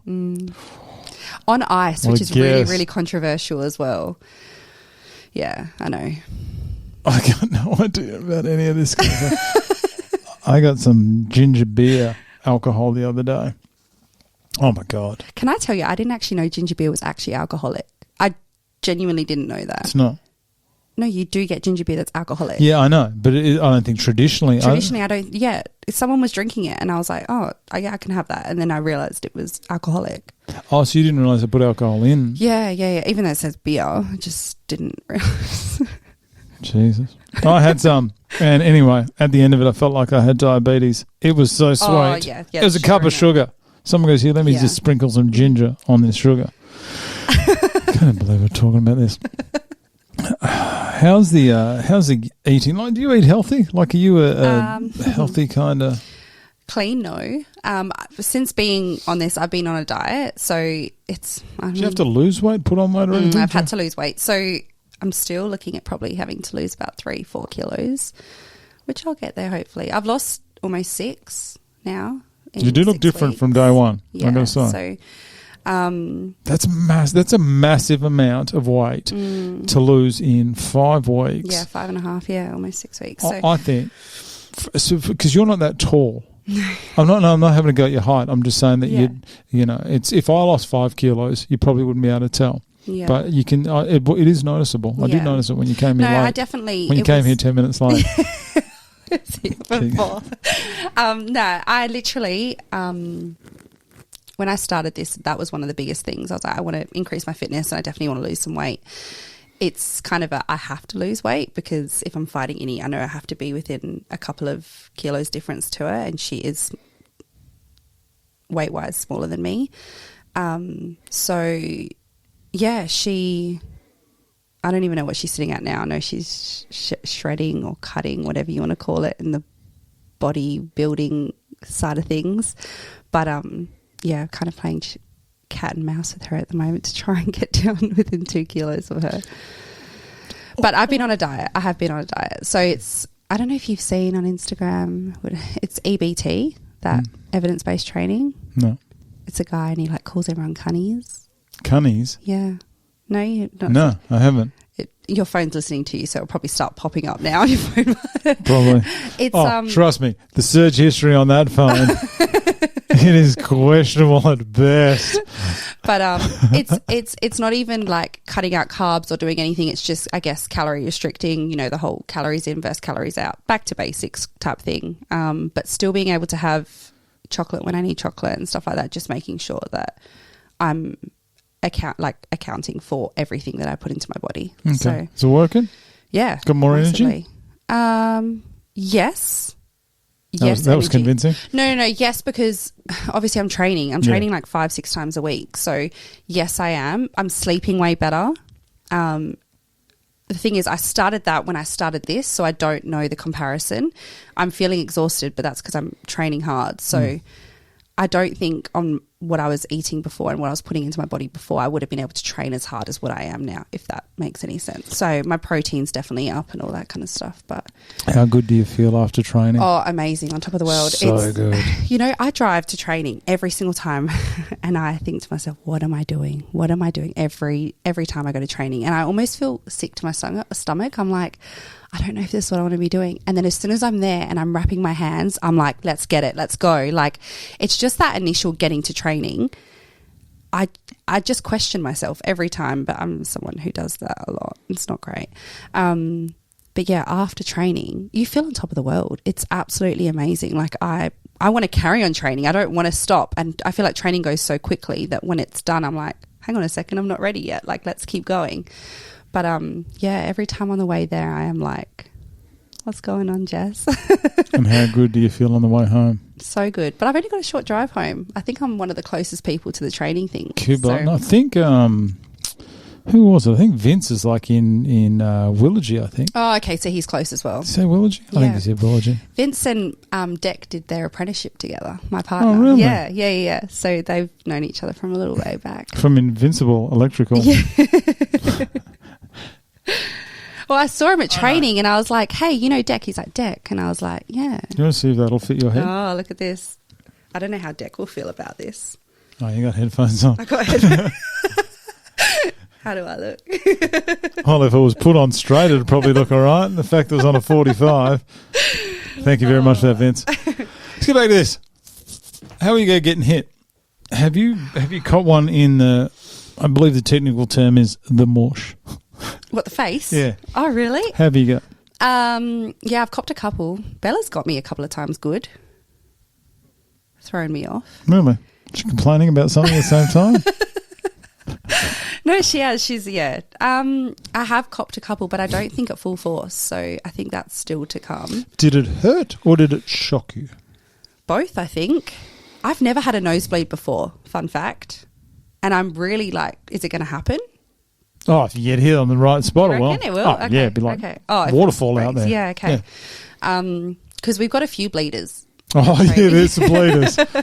So who was it the other day? I walked in, and between that whatever the hell that arm is near the boxing ring that I nearly trip over every time I go on there, and don't lean on it because it's not locked. I know. I nearly went ass up while I was trying to video someone.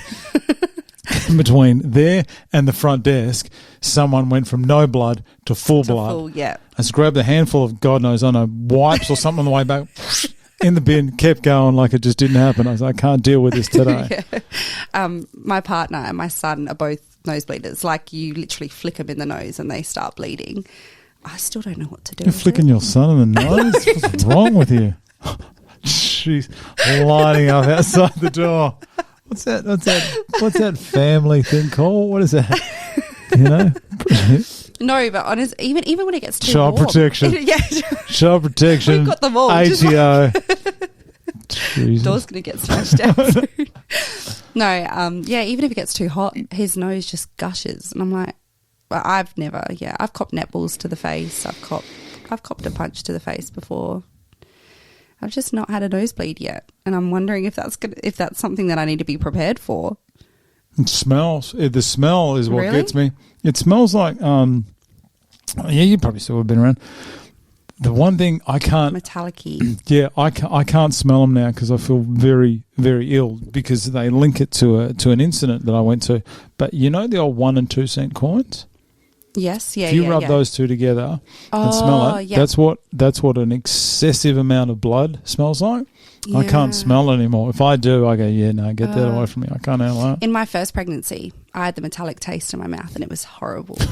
It was disgusting. It was like I was constantly chewing on money. It was not nice. Chewing on Declan's money. Yeah. Jeez, Look, I've been doing it for 13 years, Declan.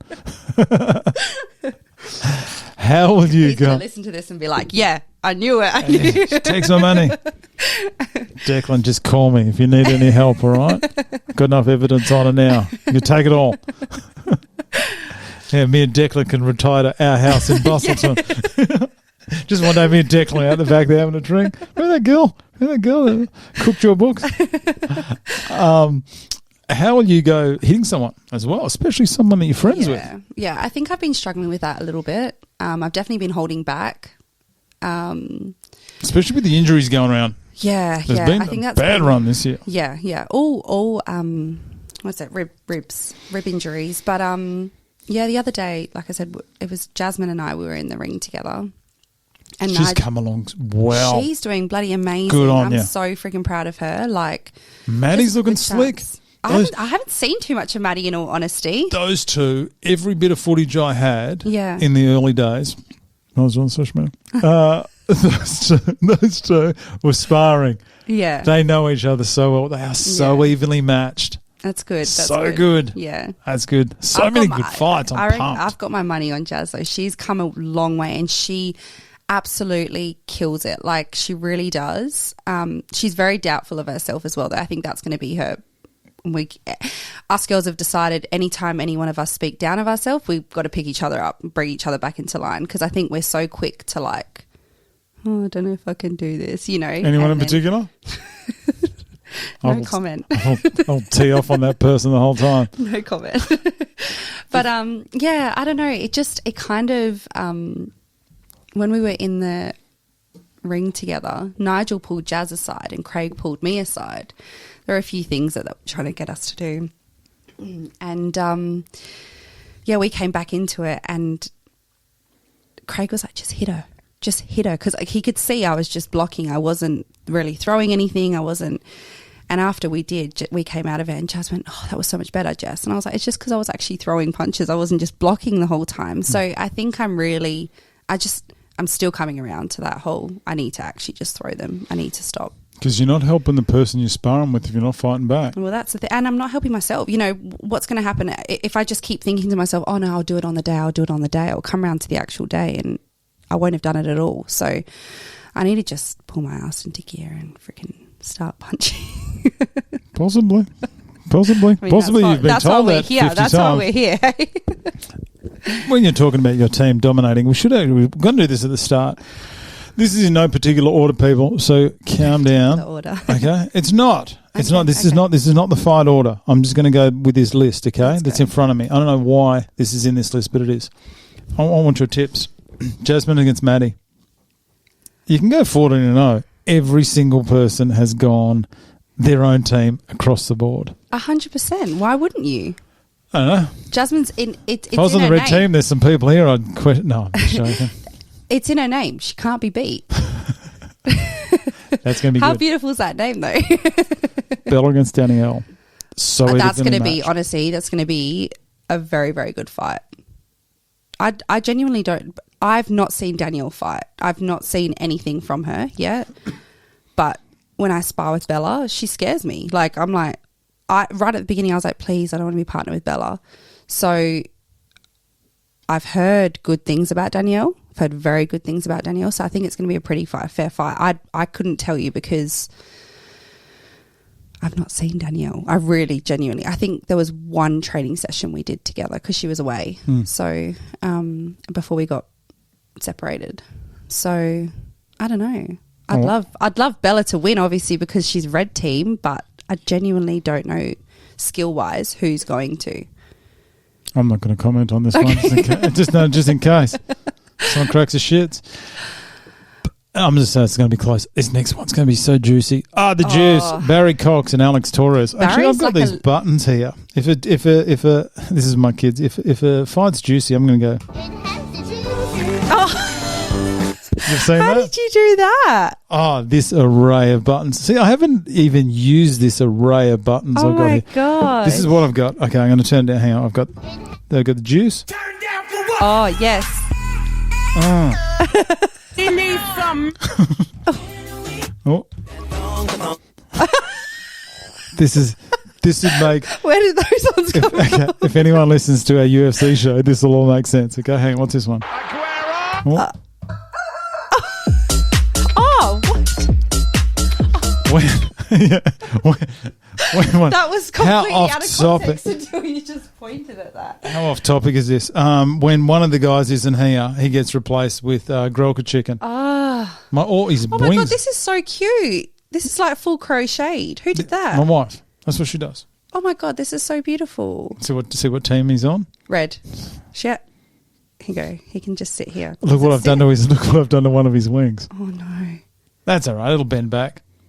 And what else? This is so beautiful. Well, okay, let's just turn that one down. He doesn't stand though. That may have been. He doesn't stand.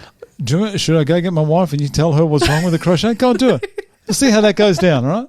No, I've already caused enough drama to speak. Let's get back onto this. No, that's actually so beautiful. Does she do other ones? Yeah. She does heaps. She does. My God. I'm going to remind me at the end because I don't want to put this in because then I've got to go back into it. Yeah, so, yeah. all right, remind me at the end, okay? Remind me of Grelka chicken at the end. Next one, Barry Cox and Alex Torres. I won't use that button, everyone. Barry's like an absolute weapon. Have you seen him jump around that ring? He is so quick. So close. Unpickable. This one? Because Unpickable. Alex fought in before, didn't he? Sorry? Has Alex done another one before? No. Oh, I thought he did. It's unpickable, this one.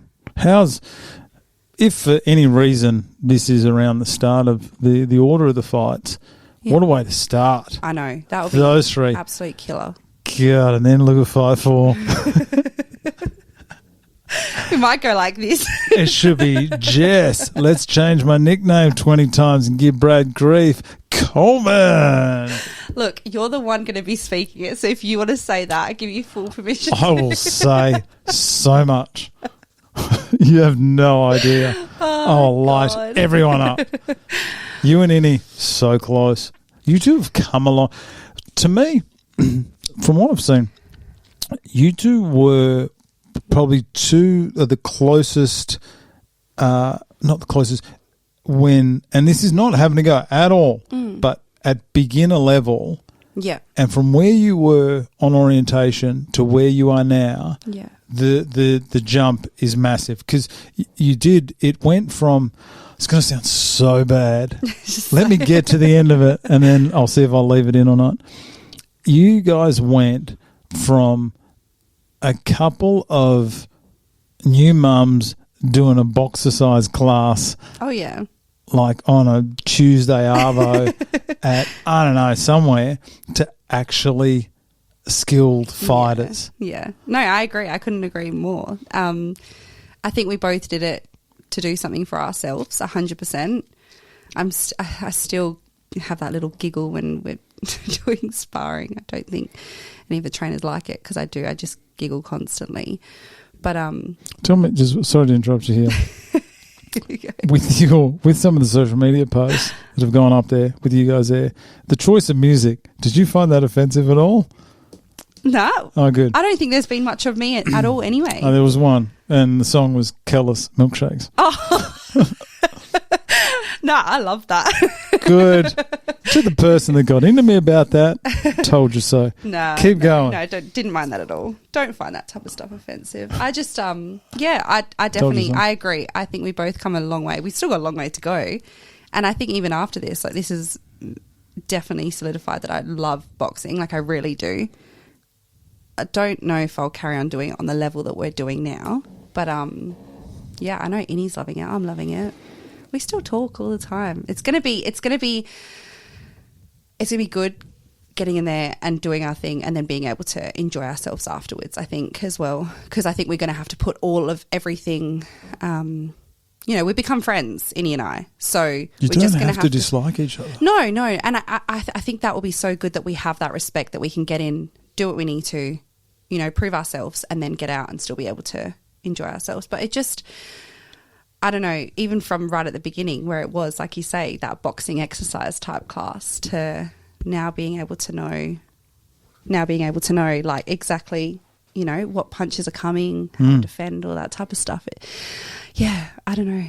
It's going to be a good one, I reckon. Do you think you're going to be able to put it all aside while you're fighting?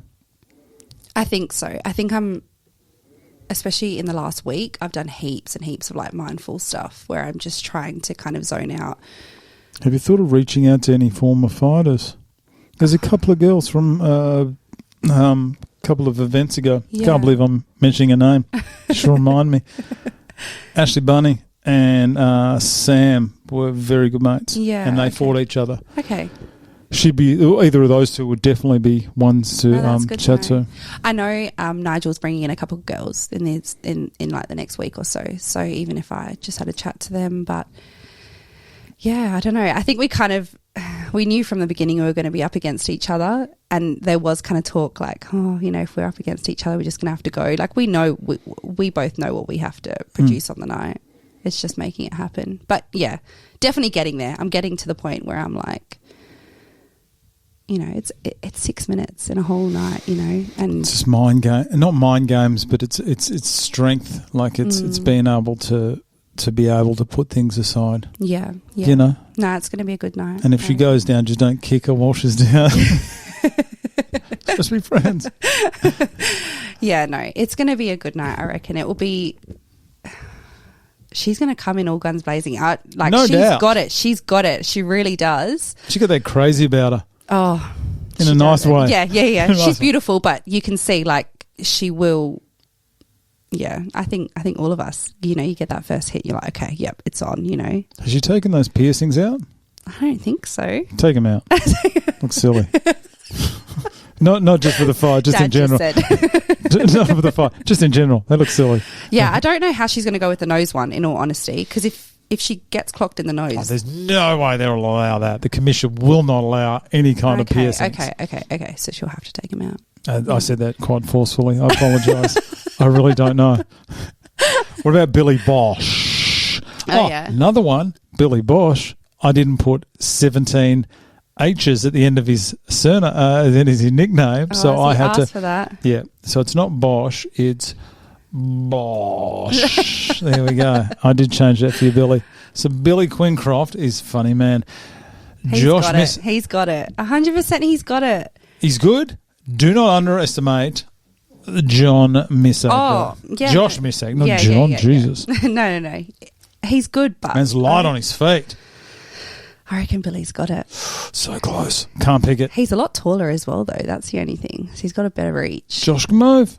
Oh, he can. I'm not bagging Billy. Let me just confirm this. I'm not having a go at Billy. I'm just saying that they are. Oh, that's close. Yeah. No, I'm excited to see that one. What about Mr. Kai? What about Kai? What's his West Side? Kai West Side. Long. West Side. No, he's good. He's quick. And he's good when he would definitely be turning up in a WRX, with the lights underneath. Oh, yeah, 100%. He looks... What car did you expect me to turn up in? I had no idea. No idea? I had no idea. I thought it was going to be like a, what do they call it, Delica? What is that, like a Hyundai or whatever? Like a family truckster kind of thing? Pull up in my minivan. Just the door slides sideways. It's got all dents. I was expecting it just down the passenger side to have a bit of panel damage, like from a yellow bollard or something. Oh, God. I'm not that bad. I'm actually the one who parallel parks. If Declan and I are in the car, he'll get out, I'll get in, and I parallel park. Oh, that is the ultimate power move. That's the biggest flex, I reckon. His mates are going to hear this and never learn. They know it as well. They absolutely know it. Yeah. Okay, him and Brandon. Kilco. If Kilco can stop talking for 5 minutes, I reckon he's a chance. That'll be good. That's going to be a really good fight, actually. That's going to be a very, very good one. Yeah, I don't know. I feel like I have to go red. I can't go against my team. Like, no, I'm not expecting to. Trent and Jared. Oh, I love his name. Who? Jared Darcy? Yes. It's the worst nickname. That is the worst. Jared, he's coming in here next week. You're going to be able. You're the one who's going to have to say that as well. To his face. I will. You're just going to have to call it out. Like, I'm not announcing it. I'm not in the ring. We've got CJ Rose, one of the greatest MCs of all time, who's going to be doing it, not me. Your mum's new boyfriend. Jared's fiance is going to be there. Hannah, she's a delightful lady as well. So can't wait to see her again. I know her from many years ago. Trent against Jared. Jared needs to be careful with the friggin' broken ribs. Trent might get him with that. Trent's got a good body shot, a real good body shot. Trent was in here yesterday, and I'm not just saying this. He is a true gentleman. He's beautiful. He is one of the highest quality individuals I have ever had the pleasure of dealing with. And it's so genuine. I'm very suspicious of people. but me? Are you referring very to suspicious. Your account keeping skills, yes. But Trent was a delight. And you know what? I'll walk into training and Trent will come up to me and say hello. Like, he is so well mannered. Like, I'm like, oh, hi. Like, I just haven't even got round to saying hello to everyone yet. And he comes up straight away and he's like, hello. Like, such a good guy. I wonder if there's something going on. Wonder if he being so nice is masking something. Could you imagine? You're onto him now, aren't you? In about 4 years from now, a current affair. He was a mild-mannered, cable-wise director by day. You're like, I knew it. I knew this man can't be so perfect. Him against Jared, that's going to be good. It's going to be close. I haven't seen Jared fight too much yet. Yeah, I saw very little of him fighting. He went to Bali. Went on a little Bali trip away. I heard Jared had to lose like 6-7 kilos, so he's just not putting on spray tan for a couple of days, and that should take off the weight. I will pay out on you, Jared. Terrible name. Oh, but yeah, no, that's gonna be a killer fight, I reckon. Who's their sponsor? Cable Wise is a sponsor. No, but the belt sponsor as well. So is he going to be presenting the belt possibly to himself? No, there's more than one person that works for Cable Wise. I'm sure Trent is not going to be presenting his own belt if he wins.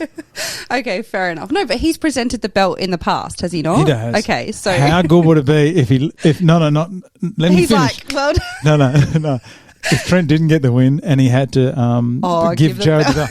But instead, he came in WWE style, just over the back of the head, and then came in, and then the refs come and started pushing him. Look, that'd be so good. I reckon that could be on the card still. I'd do it. I'd jump in. Jared's not going to win because Trent's red, so red are going to win.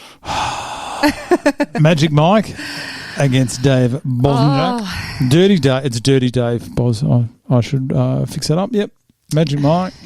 He's good. Like, I've actually been paired up with him quite a bit because there's only 3 of us girls in the red team. So a lot of the time Bella's been going with Jazz, and then I've been with Mike. He's good. He's quick. It's good. I haven't really seen much of David. I don't know. Like I did there's a height difference again though, hey? Yeah. Yeah. I should have had Mike in here last week, but due to illness, he did not come in, so he's going to be coming in next week. Okay. It's a shame. We were going to talk about dumpster diving and collectibles, which I was really excited about. So I still cannot wait to talk to him about that. Sounds so good. Dave is a bit taller. Yeah. Dave, I think, is a very unassuming.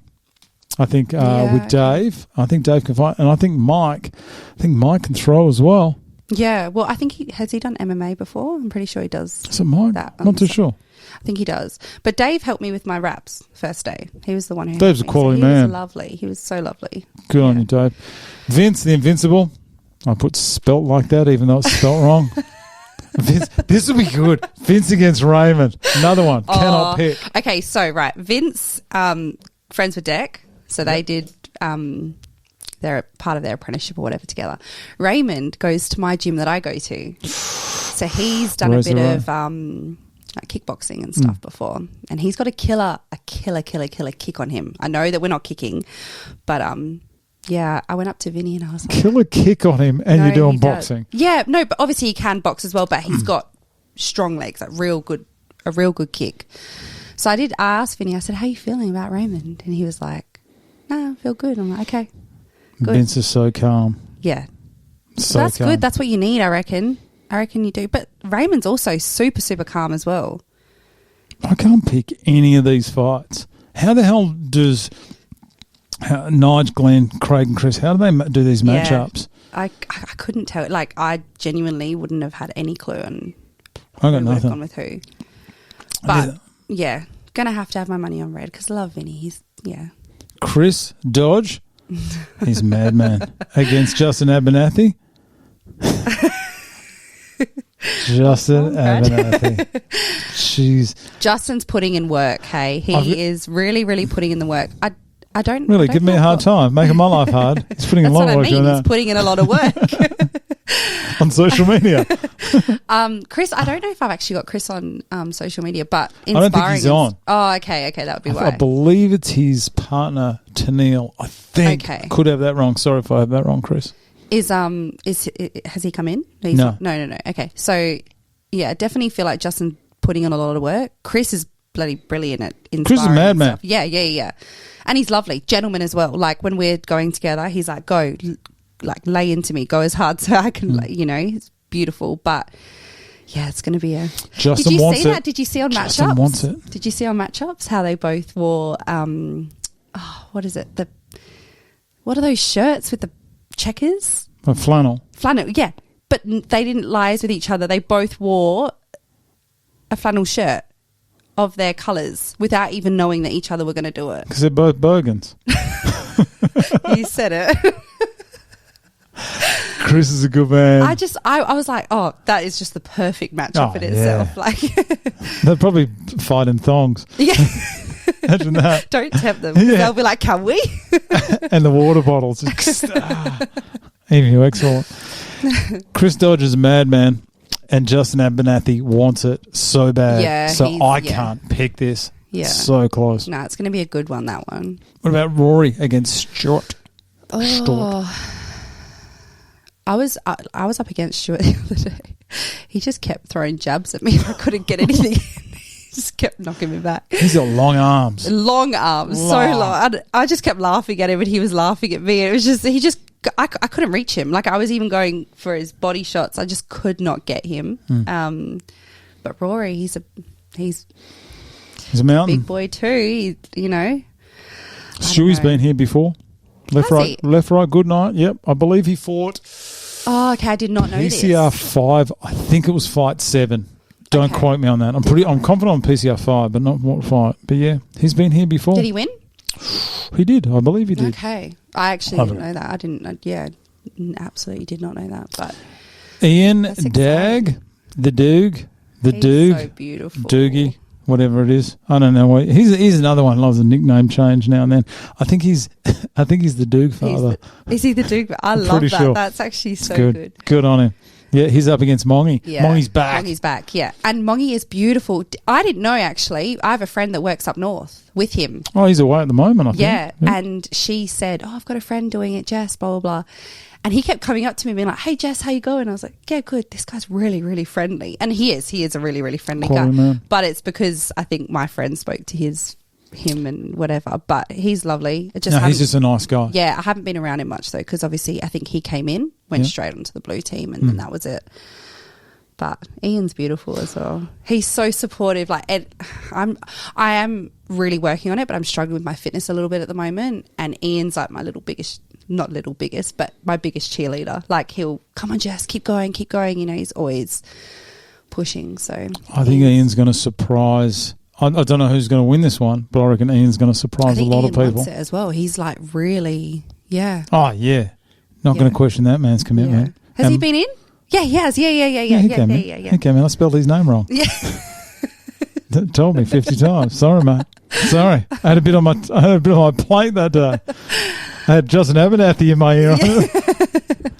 I can't speak highly enough of. I know I've been paying out on him. Justin Abernathy is a good, genuine man. He's beautiful. I actually thought he played because he plays for North Mandurah. His colours are the same as North Freo, which is what Deck plays for. Is that the Magpies? Yeah, they're also Magpies as well. So I was like, oh, you play for North Freo? And then he was like, no, North Mandurah. I was like, oh, sorry. I think there's going to be quite a few North Mandurah people there. Oh, it's going to be madness. It's the crowd. Yeah. I wonder if, because I got my back to everyone at the commentary desk, I wonder if I can get, you know, sometimes bus drivers get that Perspex screen. Just in case it kicks off, I can just hide, just lock the door. You just got to get your Perspex and just pull it up over you and be like, okay, it's time. Michael Verme against Richard Taylor.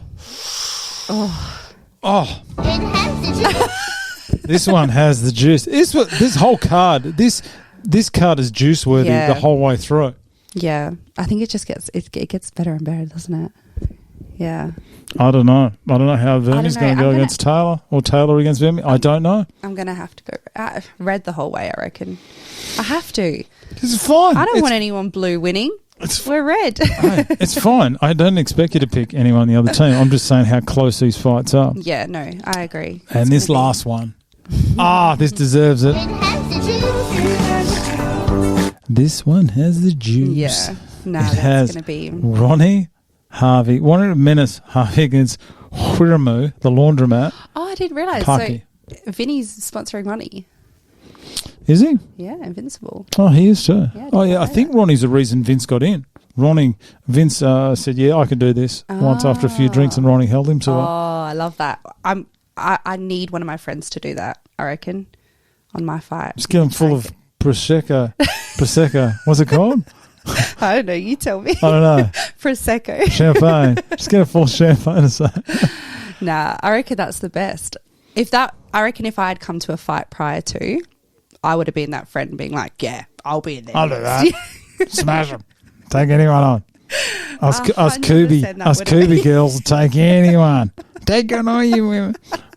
Rough. Oh, this main event, I don't know how they pulled it off, but they managed to get the Menace back and Wirmu Paki back. Is Ronnie going to propose again? No, they're going to get married on that night.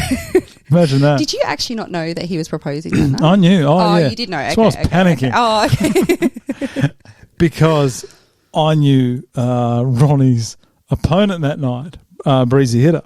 I knew him, and that's why I was nervous. I didn't want Ronnie to win. I didn't want Breezy to win. I didn't want either of them to lose. Yeah. My only concern was Breezy was going to land one of those punches, and it was going to be lights out. Stuart Catanich, left, right, good night. I just thought if he hits him, it is going to be. But Ronnie just he held himself real well, so well. Yeah. But then Breezy got hit with some punches and just walked through him. I just thought nothing's going to stop this guy. Did he know that Ronnie was proposing? Or no? Oh, I think only a couple of us. Okay. No, I don't think Breezy knew. Okay. Oh, that wouldn't have stopped Breezy. Yeah. He's a madman. And Wiramu's his cousin. Wiremu fought at PCR 6, I believe So it was. just keeping it all in the family, are we now? Like, Or PCR 8. I don't know. He fought then, and he fought Fraser Harvey. Ronnie Harvey? Fraser Harvey. No. Yeah, Fraser Blades Harvey. It was Fraser Harvey. And Fraser Harvey was a very... No relation. No relation. okay, I was going to say That would be that's what we're weird. doing, yeah. Pretty sure they're not. No, I would have heard. Fraser Harvey, firstly, quality man. Yeah. But he can fight. Uh, And Wiremu got on top and won the that's gonna fight. be a big one. I don't know. What a way to finish it. It's going to be absolute madness. It's going to be so good. Madness. No, I'm Come very on. excited. I've heard such amazing things, and like everyone who has been to an event has said it's been the best thing ever. So I'm excited to experience it from both ends, I guess. You know, I'll be in it and then be able to enjoy myself, hopefully, afterwards. And then the April event, I think, is where a lot of people enjoy it as well, in the sense of the one after. Well, yeah, I've heard 'Cause that a you'll go lot of back. people, yeah. And I'm so keen to get around that and like redo it all again, kind of like see it from the other side where we're not training before and, you know, getting ourselves all... No, I'm keen. And there was someone, I'll drop his name, Elliot Ostini, who fought in, I believe it was November one year, and then I saw him in April the next year, Yeah. the following one. And Elliot decided to drink 2 nights' worth in one night. And at one point, he was on a table. Oh, God.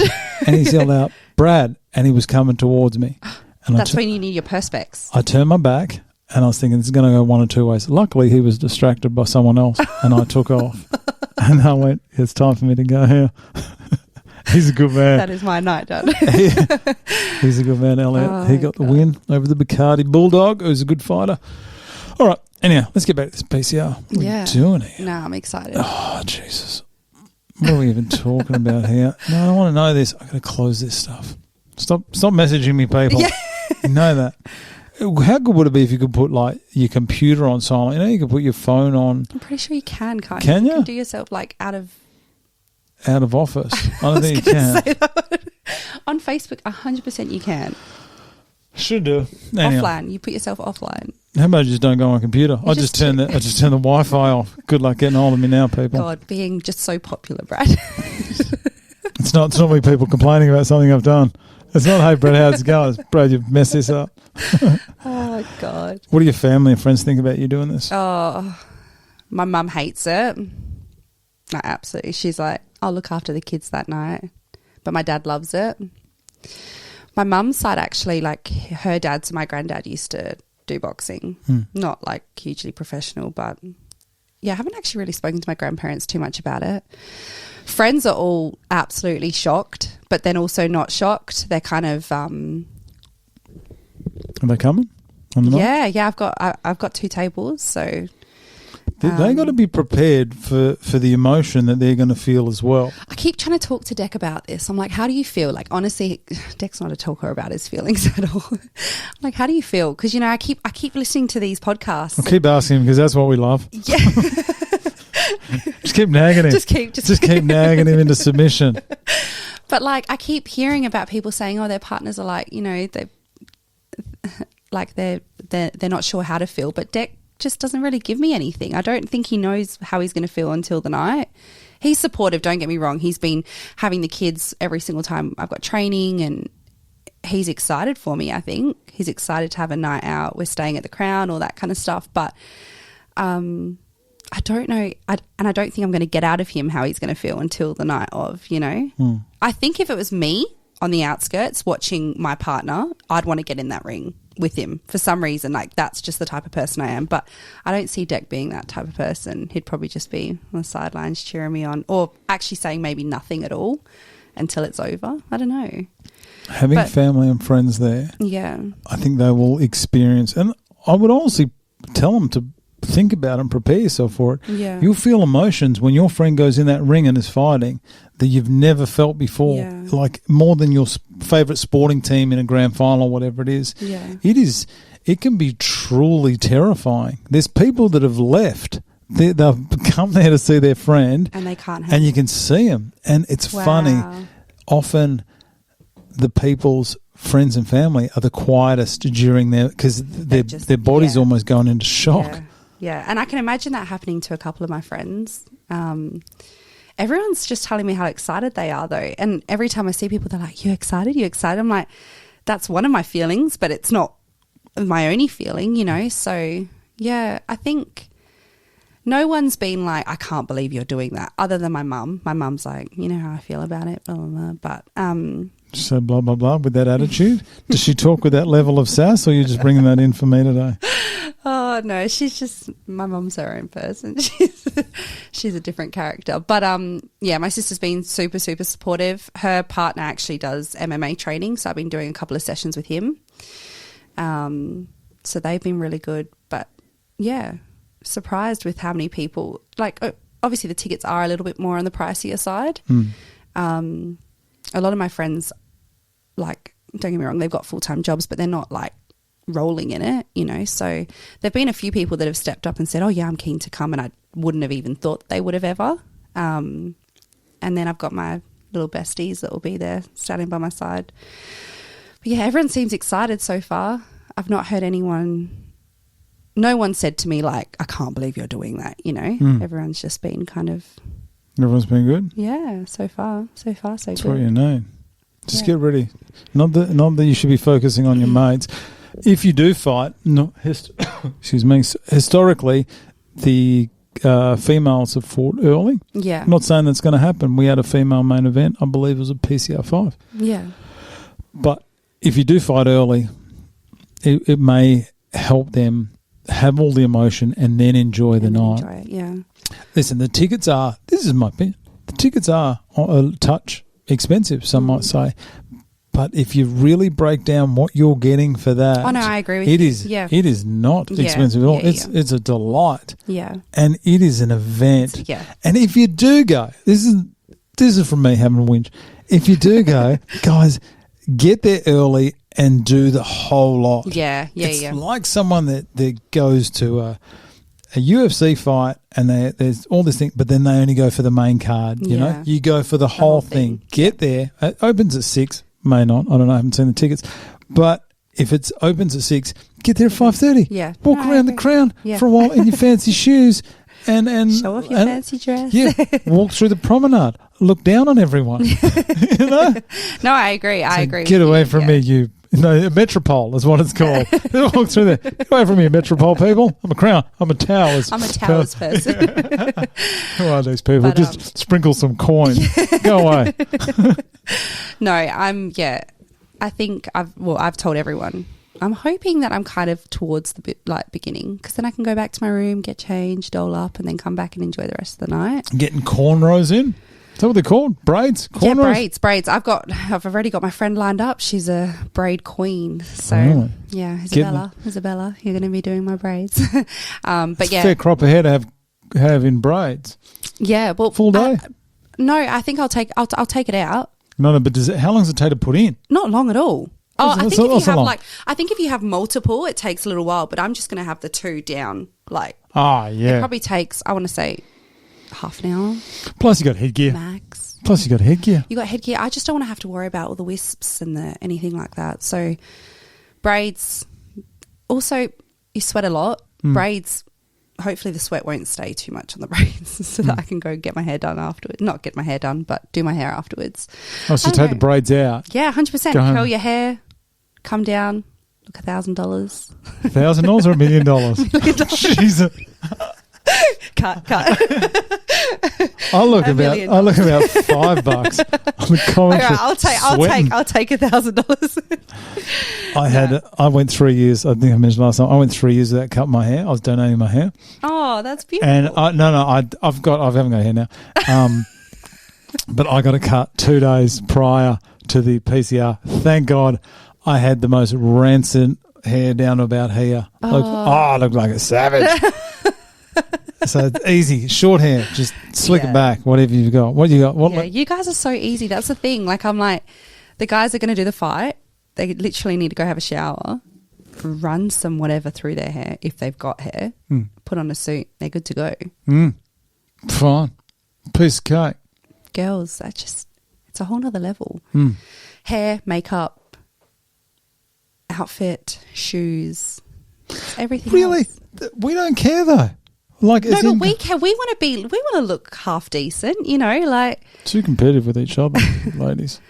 Nah, I like dressing up, I think, because it makes me kind of feel like, oh, okay, I'm not just in my trackies and hair up in a bun, you know? What's wrong with that? Look what I'm wearing. Because I wear that every day of my life. All day. So you'd have some comfy slippers as well, wouldn't you? Oh, my slippers. I contemplated actually wearing them. You should. I know, you're not going to see anything down here. I know you would have made comments on it, so I didn't. Definitely would. Who was it? It was a Kim Nicholson, I think, came in here. First thing, kick shoes off at the door. I said, oh, I didn't realise. Casual Wednesday. Thanks, Kim. Hey, let's get back to this. 3 hours 11. Oh, Jesus, my God. I was not expecting this. I thought this was going to be a short one, considering you only sent me the answers I know. 10 hours But ago. also, I thought I was going to be the most boring. Like, I have nothing to talk about. What have we been talking about for the last 3 hours? Don't know. You're like, God. Don't When know. I actually don't know. I don't know how these go for 3 hours. Nothing. Probably why the numbers are so bad. We've gone through your walkout music. Oh, We've gone through your nickname. What is your nickname? I don't even ask. I wrote it in there somewhere. I think it's wrong up there.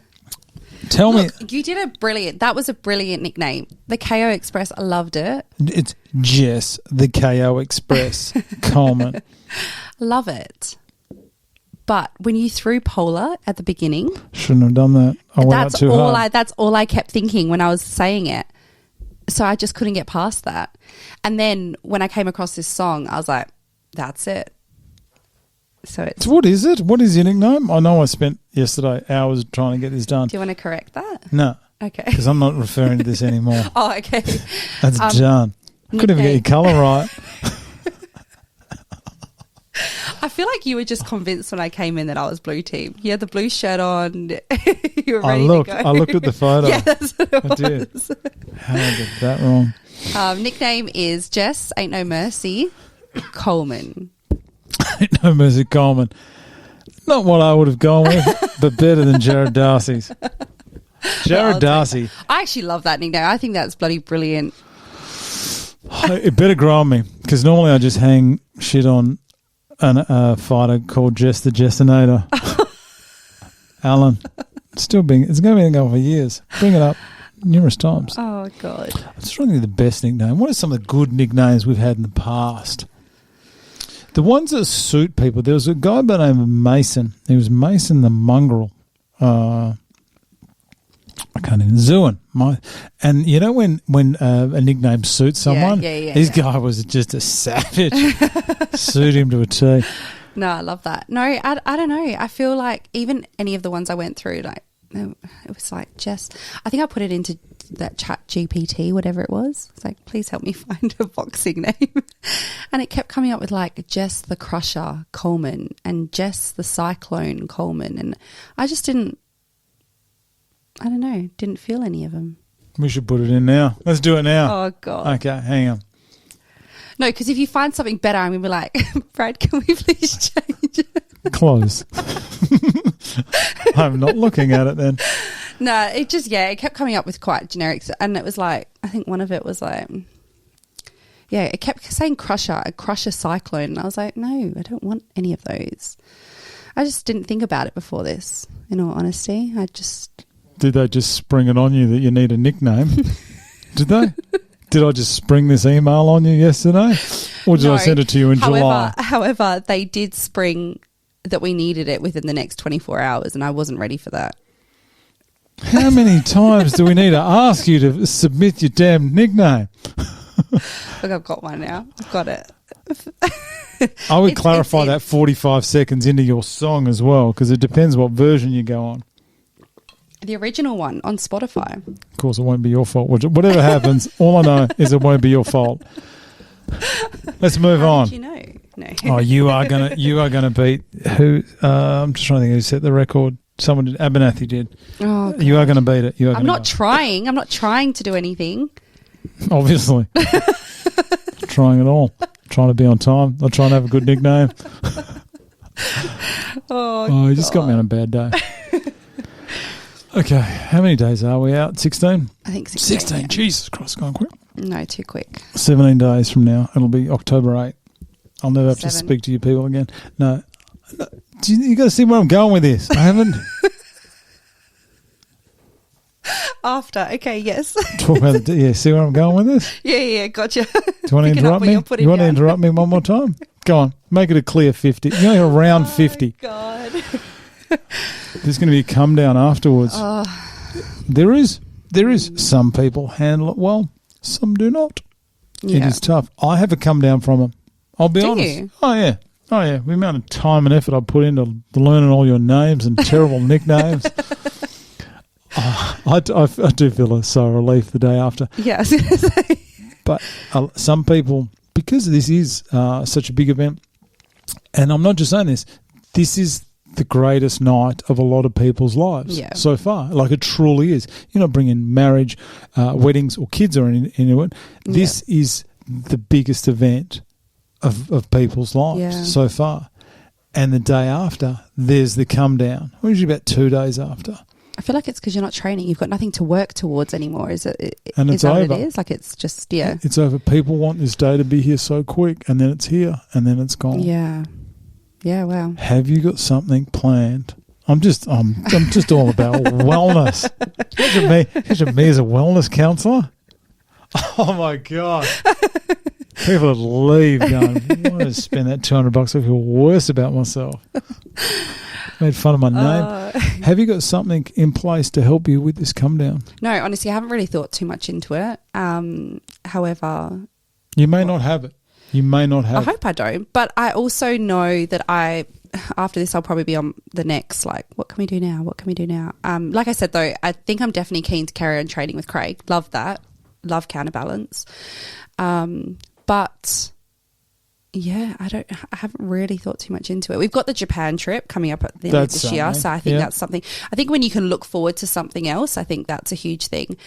I think just staying in contact with a lot of your team as well. Yeah. Like I don't want to, I think that's going to be really weird. Hey, not training with them 4 or 5 times a week. So like, I haven't really thought too much into it. Now you've got that going through my head. I'm like, I'm not trying to be paranoid. I'm just saying I just want people to be ready for it. It makes sense, yeah. Some people don't have it. Some people are perfectly fine. They've gone, that's my night, I'm done. Yeah. But other people don't. I just want everyone to be prepared. Yeah, for the mental side of things afterwards. No, it makes sense. Everyone will be okay. Yeah. I think, keeping in touch with them. I mean, all of them, like pretty much all of them live north though, hey?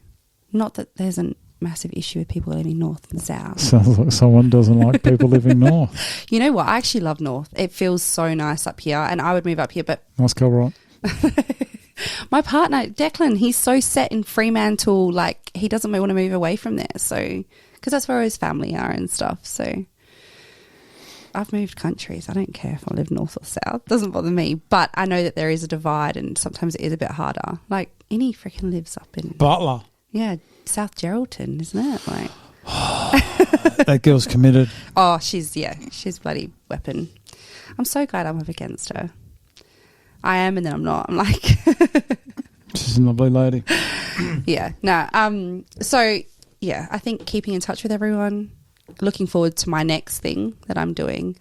I'm also a bridesmaid in April next year. So what I'll day? have that 12th. Okay. So what day is PCR on? I'm going to have a guess here. Oh, there's no set date yet. I'm guessing it's going to be the 20th or the 27th of April. If maybe. it is, then I'll I think. 100% be there.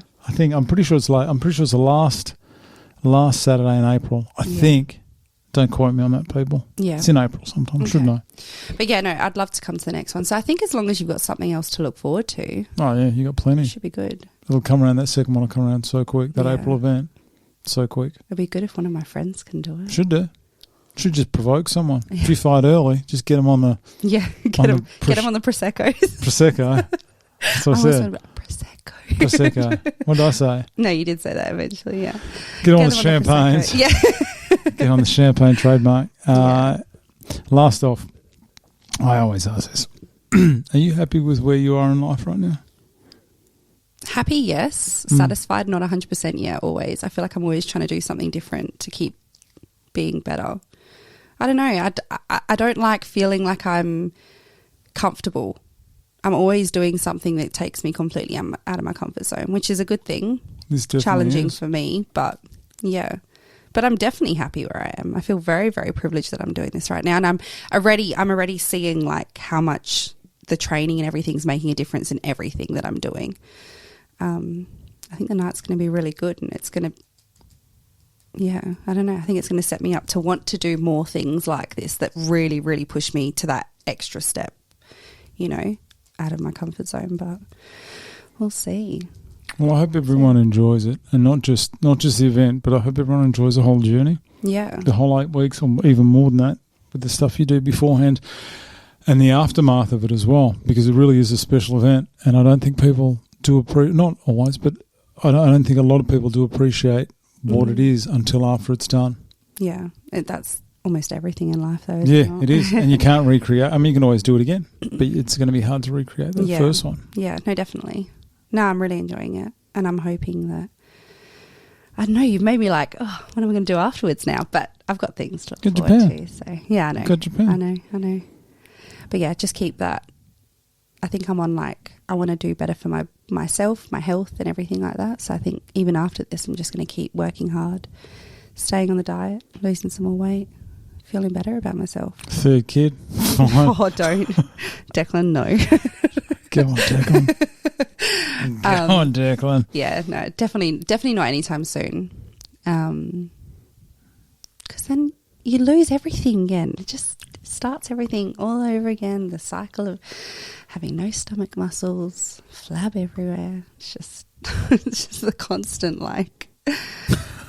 you're like paint a great picture for me here. What a great way to finish.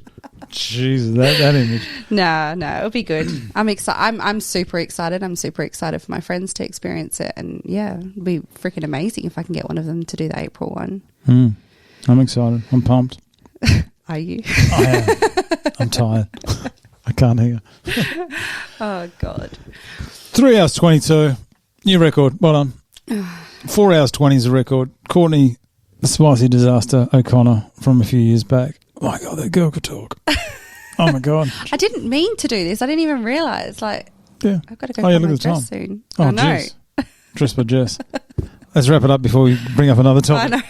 Thank you very much for coming in today. It has been delightful. It has been a delightful 3 hours, 23 minutes with you. It has been fun. I want to wish you all the best for the last 3.5 weeks of training. I'll see you down training. I can come down Saturday. I'm going to see you down there. Beautiful, yeah. And I've got something I'm bringing down for Glenn, something special. Just this. And a face bag. No. Are you going to come down early, see the Red Team? I can come down and see everyone. Okay. What time do you start? I don't know. I've wrote it down somewhere. I actually don't know. No, 9 o'clock. I'll be there.